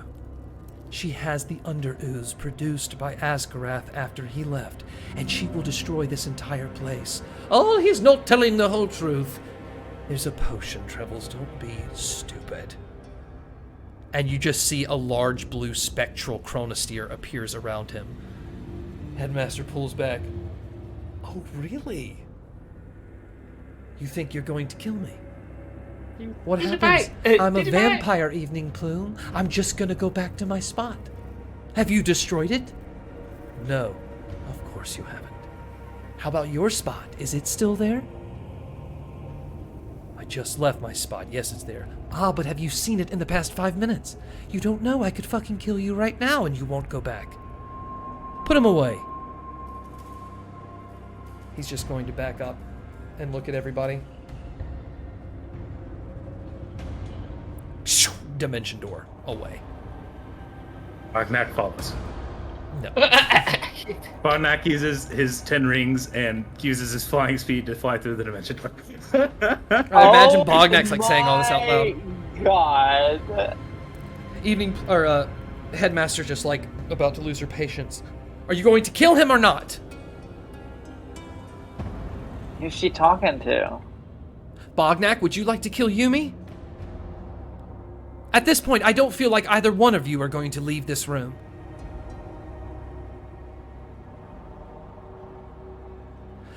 She's going to walk around her to the skull for that little cradle. She has lost her patience. She's going to pull from the crib a small baby by the neck. And she's going to walk over and she's going to say, you know, I have spent a long time on this God-forbidden planet. I hate it. The one thing in life I thought I wanted to do before I go was to have a child, and you provided that to me, Yumi. Thank you. But it means nothing now, and throws the baby into the lava. I will do anything that it takes to bring Cthulhu. I use a bonus action to absorb that soul in the shield. I know that's crap. Can I get that baby soul? No. No. You don't know the baby's name. Oh my god! I don't have to know the baby's name. Is it a bonus action just to take it if it's within what feet? The bonus action is just part of the shield, to add the name to the shield. You got that bitch pregnant! Yeah, when a creature dies in front of you, may absorb its spirit as a bonus action. Okay, yes, you absorb the spirit, and the way your shield works is the names appear on there. So you had 9. That is the 10th one that you have because you haven't used any of the other 9. And now we'll always know that the name of Yumi's dead child. Great. And it says, Oh my god. Is this where we're ending it, Scott? I didn't expect this to happen. It says, Christine Zinzarin. Christine's and capital O-E. Oh. Happy I'm sleeping. Bognak. I'll do with you right now. Fatal just looks at you all. You have 5 seconds. The eyes of the Cthulhu start to light up of the skull as she stands there.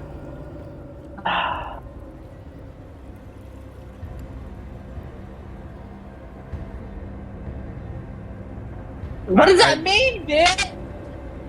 Roll Like, should I do initiative. an insight check to be like, does she want me to attack Bognak? Does she want me to just like stand here and not do shit? Like, what the fuck? Yumi, I it's just been a found long out I time had since a we last seen baby. each other, and it's good to see you again. But there's only one way you make it out of here alive, And it's if I kill and you. I swing at Yumi. Okay, Roll initiative. It's on. Roll initiative from where you are. He is gone. That's a Fatal 15 is like for Boggy. That's a 17. Fatal's like right Me there. and B used to be the chaotic ones. Right. Oh my god.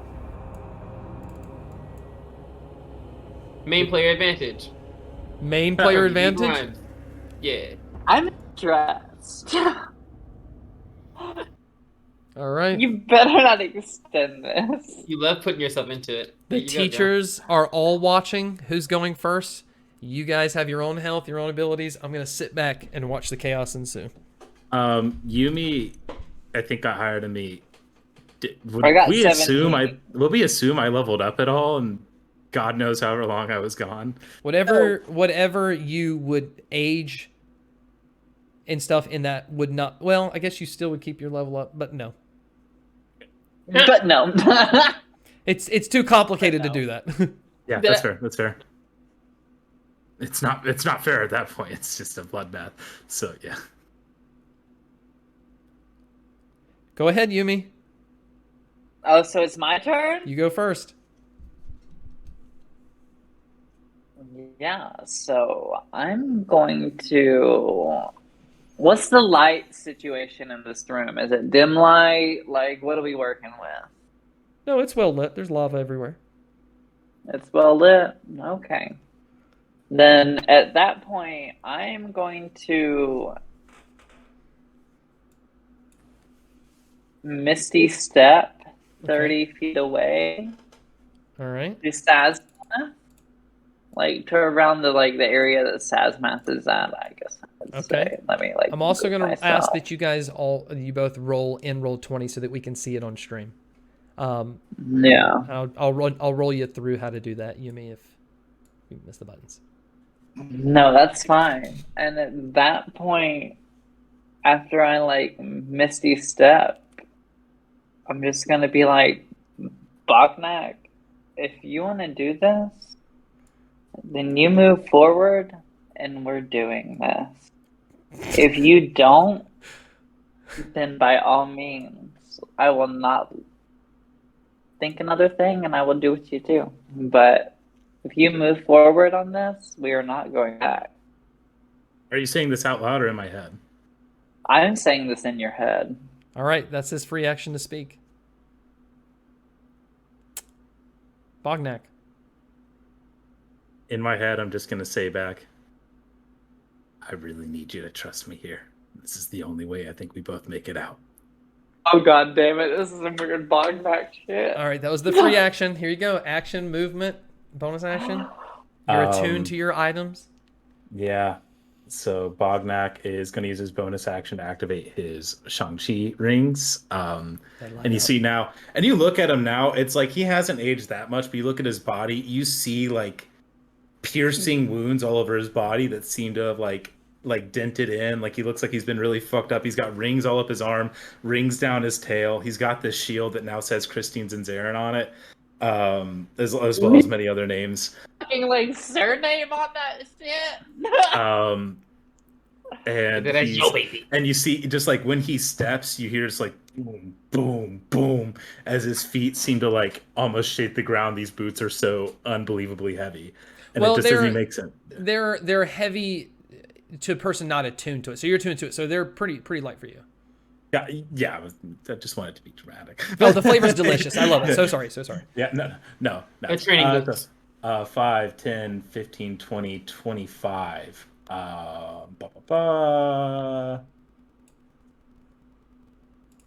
35 feet away. I think that's just out of my reach. It is.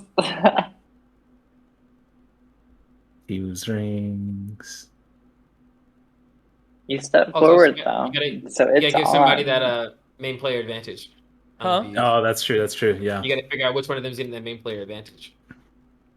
We already rolled Gotta it. roll It was that. for you, or is this a separate one? This No, is we another gotta one. have It's a new one. Oh, all right. I'll do it out Oh, of it's you a new two. one? You're 1, 2, 3, Ben. Tanner is a 4, 5, 6. It's Tanner. Okay. You missed it. Oh, Cool. Bognak's gonna step forward. He's got his rings activated at this point.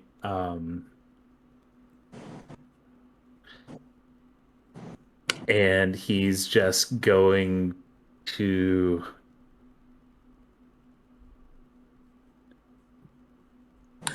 I think I'm gonna action surge dash. Okay. To get me closer. So 5, 10, 15, 20, 25. That gets me within range of Yumi, and then I'm gonna attack twice on Yumi. with his long arm and the rings.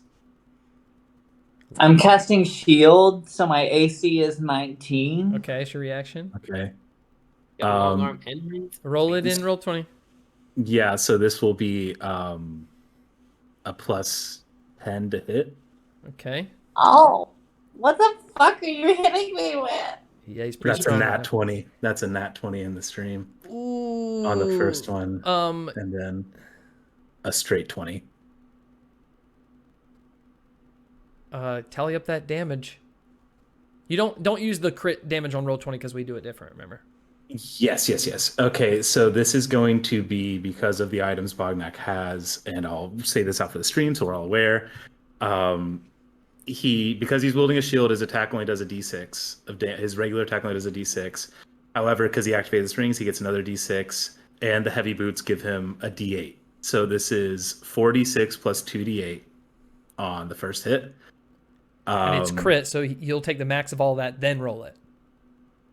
Right? Oh, yes. So crit. it's actually yes. So there's 12. So it's 20 damage flat, plus whatever else I roll here. Okay. So that's 2d6 plus 2d8, which is or 2d6 plus a d8. The true out. That's 29 total damage plus the 3 for bonus damage on the rings. So that's 32 damage. 32 damage to Yumi. With no mascot. And the second hit is a 20 to hit. And that also hits me. What's the damage on that one, Bognak? So that's going to be a 2d6 plus 8. So that's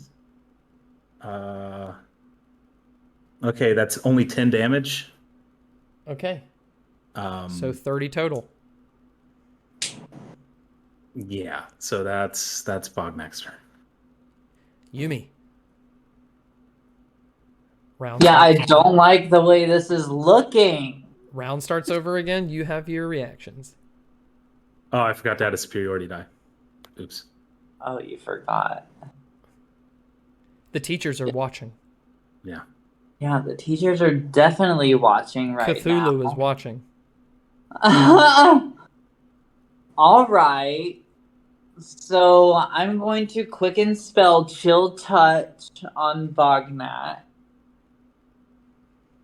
Hopefully, I need to roll this on roll 20. I'm gonna roll my 20 and then add my +7 to this, Okay. just so everyone knows. I'm rolling a d20. So that's an 8 plus 7 is 15. He's It too does not beefy. hit Bognak. So my quicken spell does not hit Bognak, but I am going to regular second level spell Dissonant Whispers you, so you need to make a wisdom saving throw. That's only a 4. I don't think I can even add student die to that. So yeah. You don't make it. Which is 4d6 damage. So it's I'm gonna going. be 18 damage, and you run as far away from me as you can with your reaction on this turn. I was about to say I used my reaction. Would it use my next reaction, or do I use my No, reaction? the round has started back.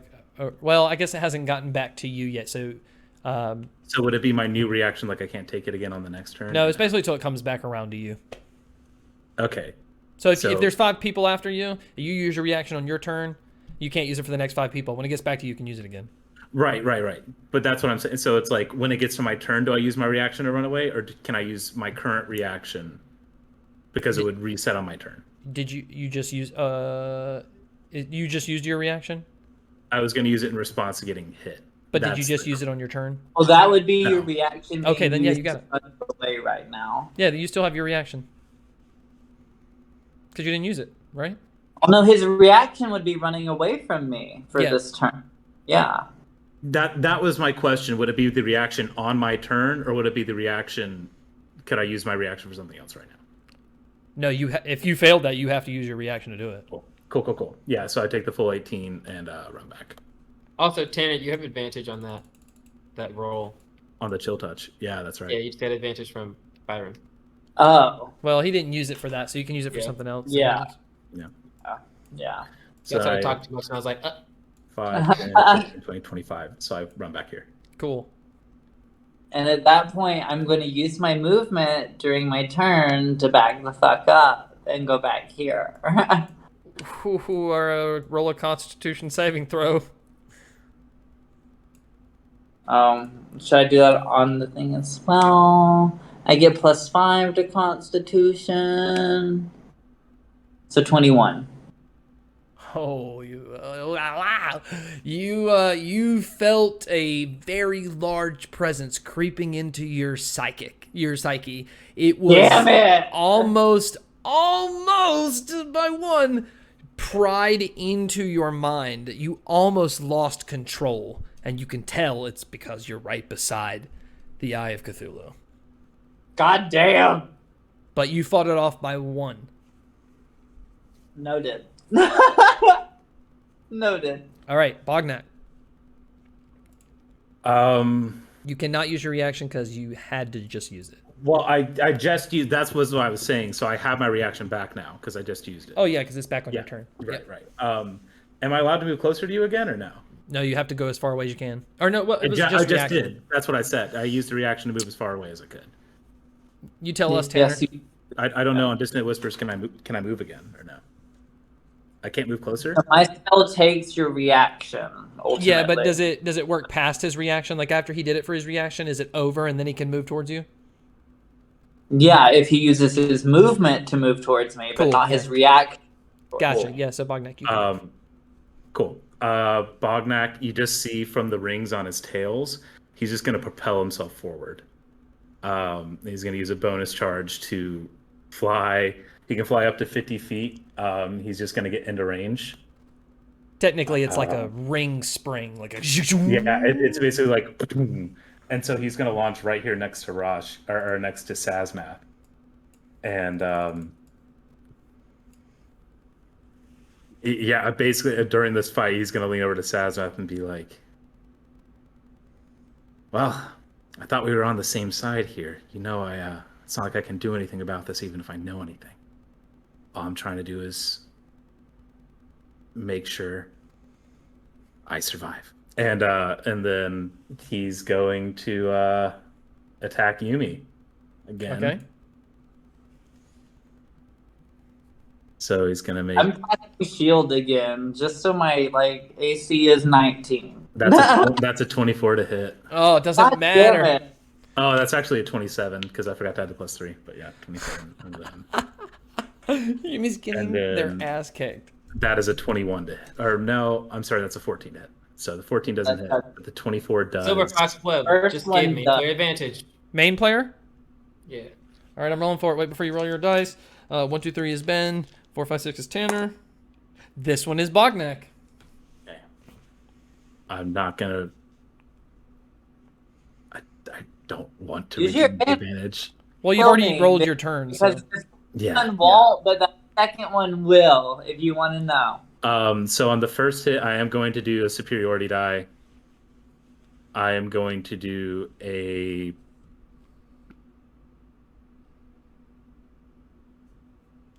I'm going to do a menacing attack. That's a DC 15 Wisdom save. I have advantage There on you go. wisdom. Do it on roll 20. Do it on roll 20. Mm. Oh yeah. So I have advantage on wisdom. The first one is a 13, but you'll add your modifiers. plus. Let me look at my modifier real quick. Okay. Plus Here's 2. the first one is a 15. Okay. That passes already. So Well, he might get way lower. Oh, wait, he has advantage. Never mind. he has advantage, so it doesn't matter. Yeah. So I pass it. All right, he's good. You're still going to take the D8, but you don't get any of the negative effects. So that's going to be 17 total damage. Yeah, I'm down. He's down. You finish up your turn, Bognak, and then he rolls death saving throw, and then it's back to you, Bognak, unless you end the fight.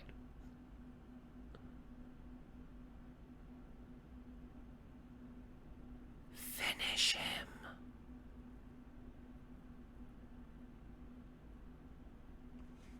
I think Bognak at this point is going to look around the room with the professors. He's going to grab. He's basically. You've already gonna, used like, your free action to talk to Sazmath, just letting you know. Well, yeah, I basically is gonna just reach out and like use the ring to like pull Yumi towards him. Basically, just like grab Yumi and pull them closer, and have Yumi next to them, and just kind of like start walking out of the room with Yumi behind him. Can you do that with your rings? I have a 10-foot reach, so I was taking a little liberty. But I'm gonna grab his toes. yeah. I mean, you have a 10-foot range to do damage, but the ring doesn't have fingers. Yeah, the ring's technically 20 feet. I can use a charge to cast Thorn Whip and pull him closer to me, but I don't want to hurt him. I just want to pull him closer. All right, yeah, you pull him closer, and you're gonna start walking out. I'm just gonna hold him by the collar and look around, and I'm just gonna be like, I believe this school's short on professors now. If there's anybody who knew anything about Inger, and about Eveningplum, and about Culverlack, it's me. I read the book on all of them. As you can see, my other classmates are no threat. I can keep them in line. And then I'm just gonna look at Fatal, take a knee, and say, "Let me spare Yumi this day, because we need all the help we can get for all the souls you can get, right?"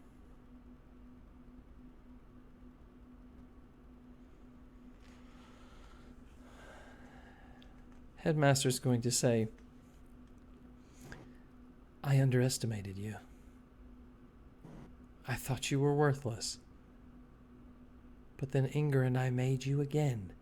And by Tharut, you've grown into the perfect monster. She will be proud to use you in her army at the end. I'm very excited for you. I want to offer you more power if you're willing to take it.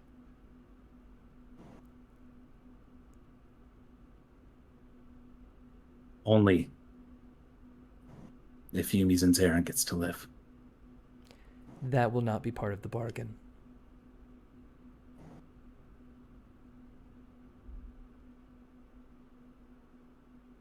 He looks down, and he looks at Yumi's corpse, and he's Bardak's probably, I'm taking liberties here. He probably murdered a lot of people in that portal in those 6 hours. He's like, this one definitely hurts. He's like, it's been a long time since I've seen my friend, and I don't like our reunion. And well, Professor, if there's one thing I've learned, you need power to survive. And I'm also not Inger's monster anymore. I'm nobody's monster but my own. So if this power, I want this power only if it means it comes from me, or if it gives me my own liberties.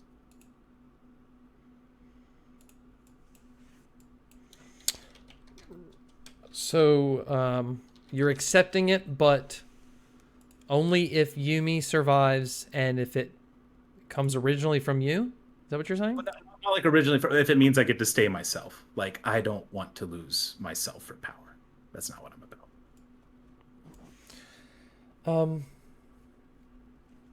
She's going to tell Sazmath to grab Yumi.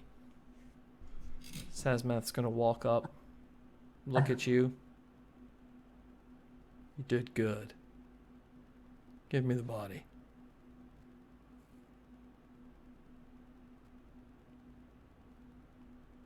Bognak. Can I roll? Well, I'm not going to ask if I can roll. I'll tell you what I would like to try. Yeah? In my inventory, I have a health potion, and I'm just going to just slip it into Yumi's clothing. Okay. I guess. No, I don't think I can they put it see in you my pocket. pointing that out. Okay. All right. Okay. Headmaster is going to If they see me, I just drink it for myself. Yum yum.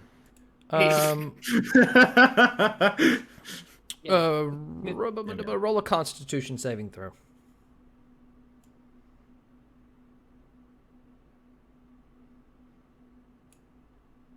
We all can see that, right, stream? Yeah. Wait, main player advantage. What does it Because of say? the box web. It was a nat 1, but thank you, main player advantage. Okay. That's a 24. Hey. Okay. You survive. Roll initiative.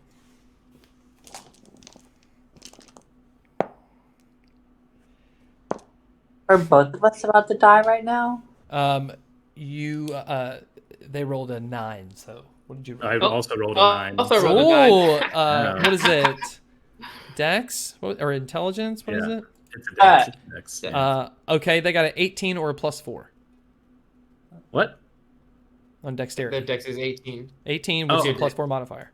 Are we doing a roll off? I'm confused. No, you're They just tied built initiative. numbers. Whoever has the highest Oh, dexterity. yes, no, yeah, they beat me then. Yes, okay. Okay. Fatal is going to... Can't do that one. Just did that one. Is... Oh. Huh? She's mad. She's angry. She just killed a baby and she's like, I'm unamused. She's murdering Yahoos. Well, he murdered you.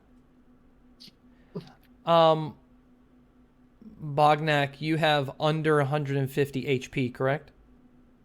That is correct. I don't think anybody has that. Then you are instantly drained of your blood to annihilation. I don't have any blood, Scott. Oh, he's bloodless. That's a good Sorry, point. it's just me being I'm dead, motherfucker, coming through! Natural enemy. awkward. It specifically says it pulls your veins out of your body to drain your blood, and you'd still have veins throughout your body too. So it's going to rip your body enough that you're just going to kind of fall apart.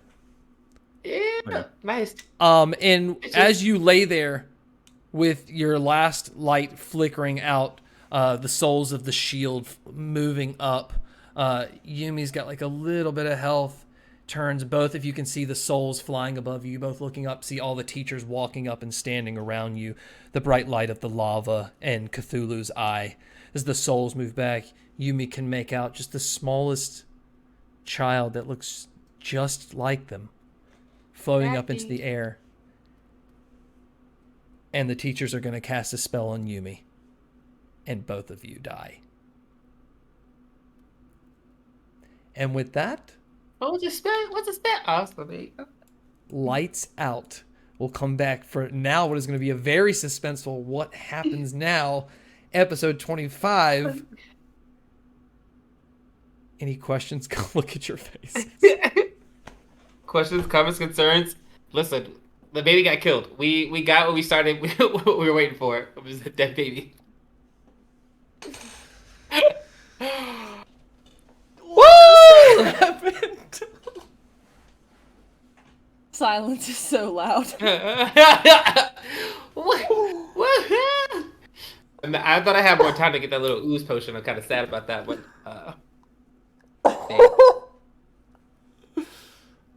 See y'all next week. Oh, yeah.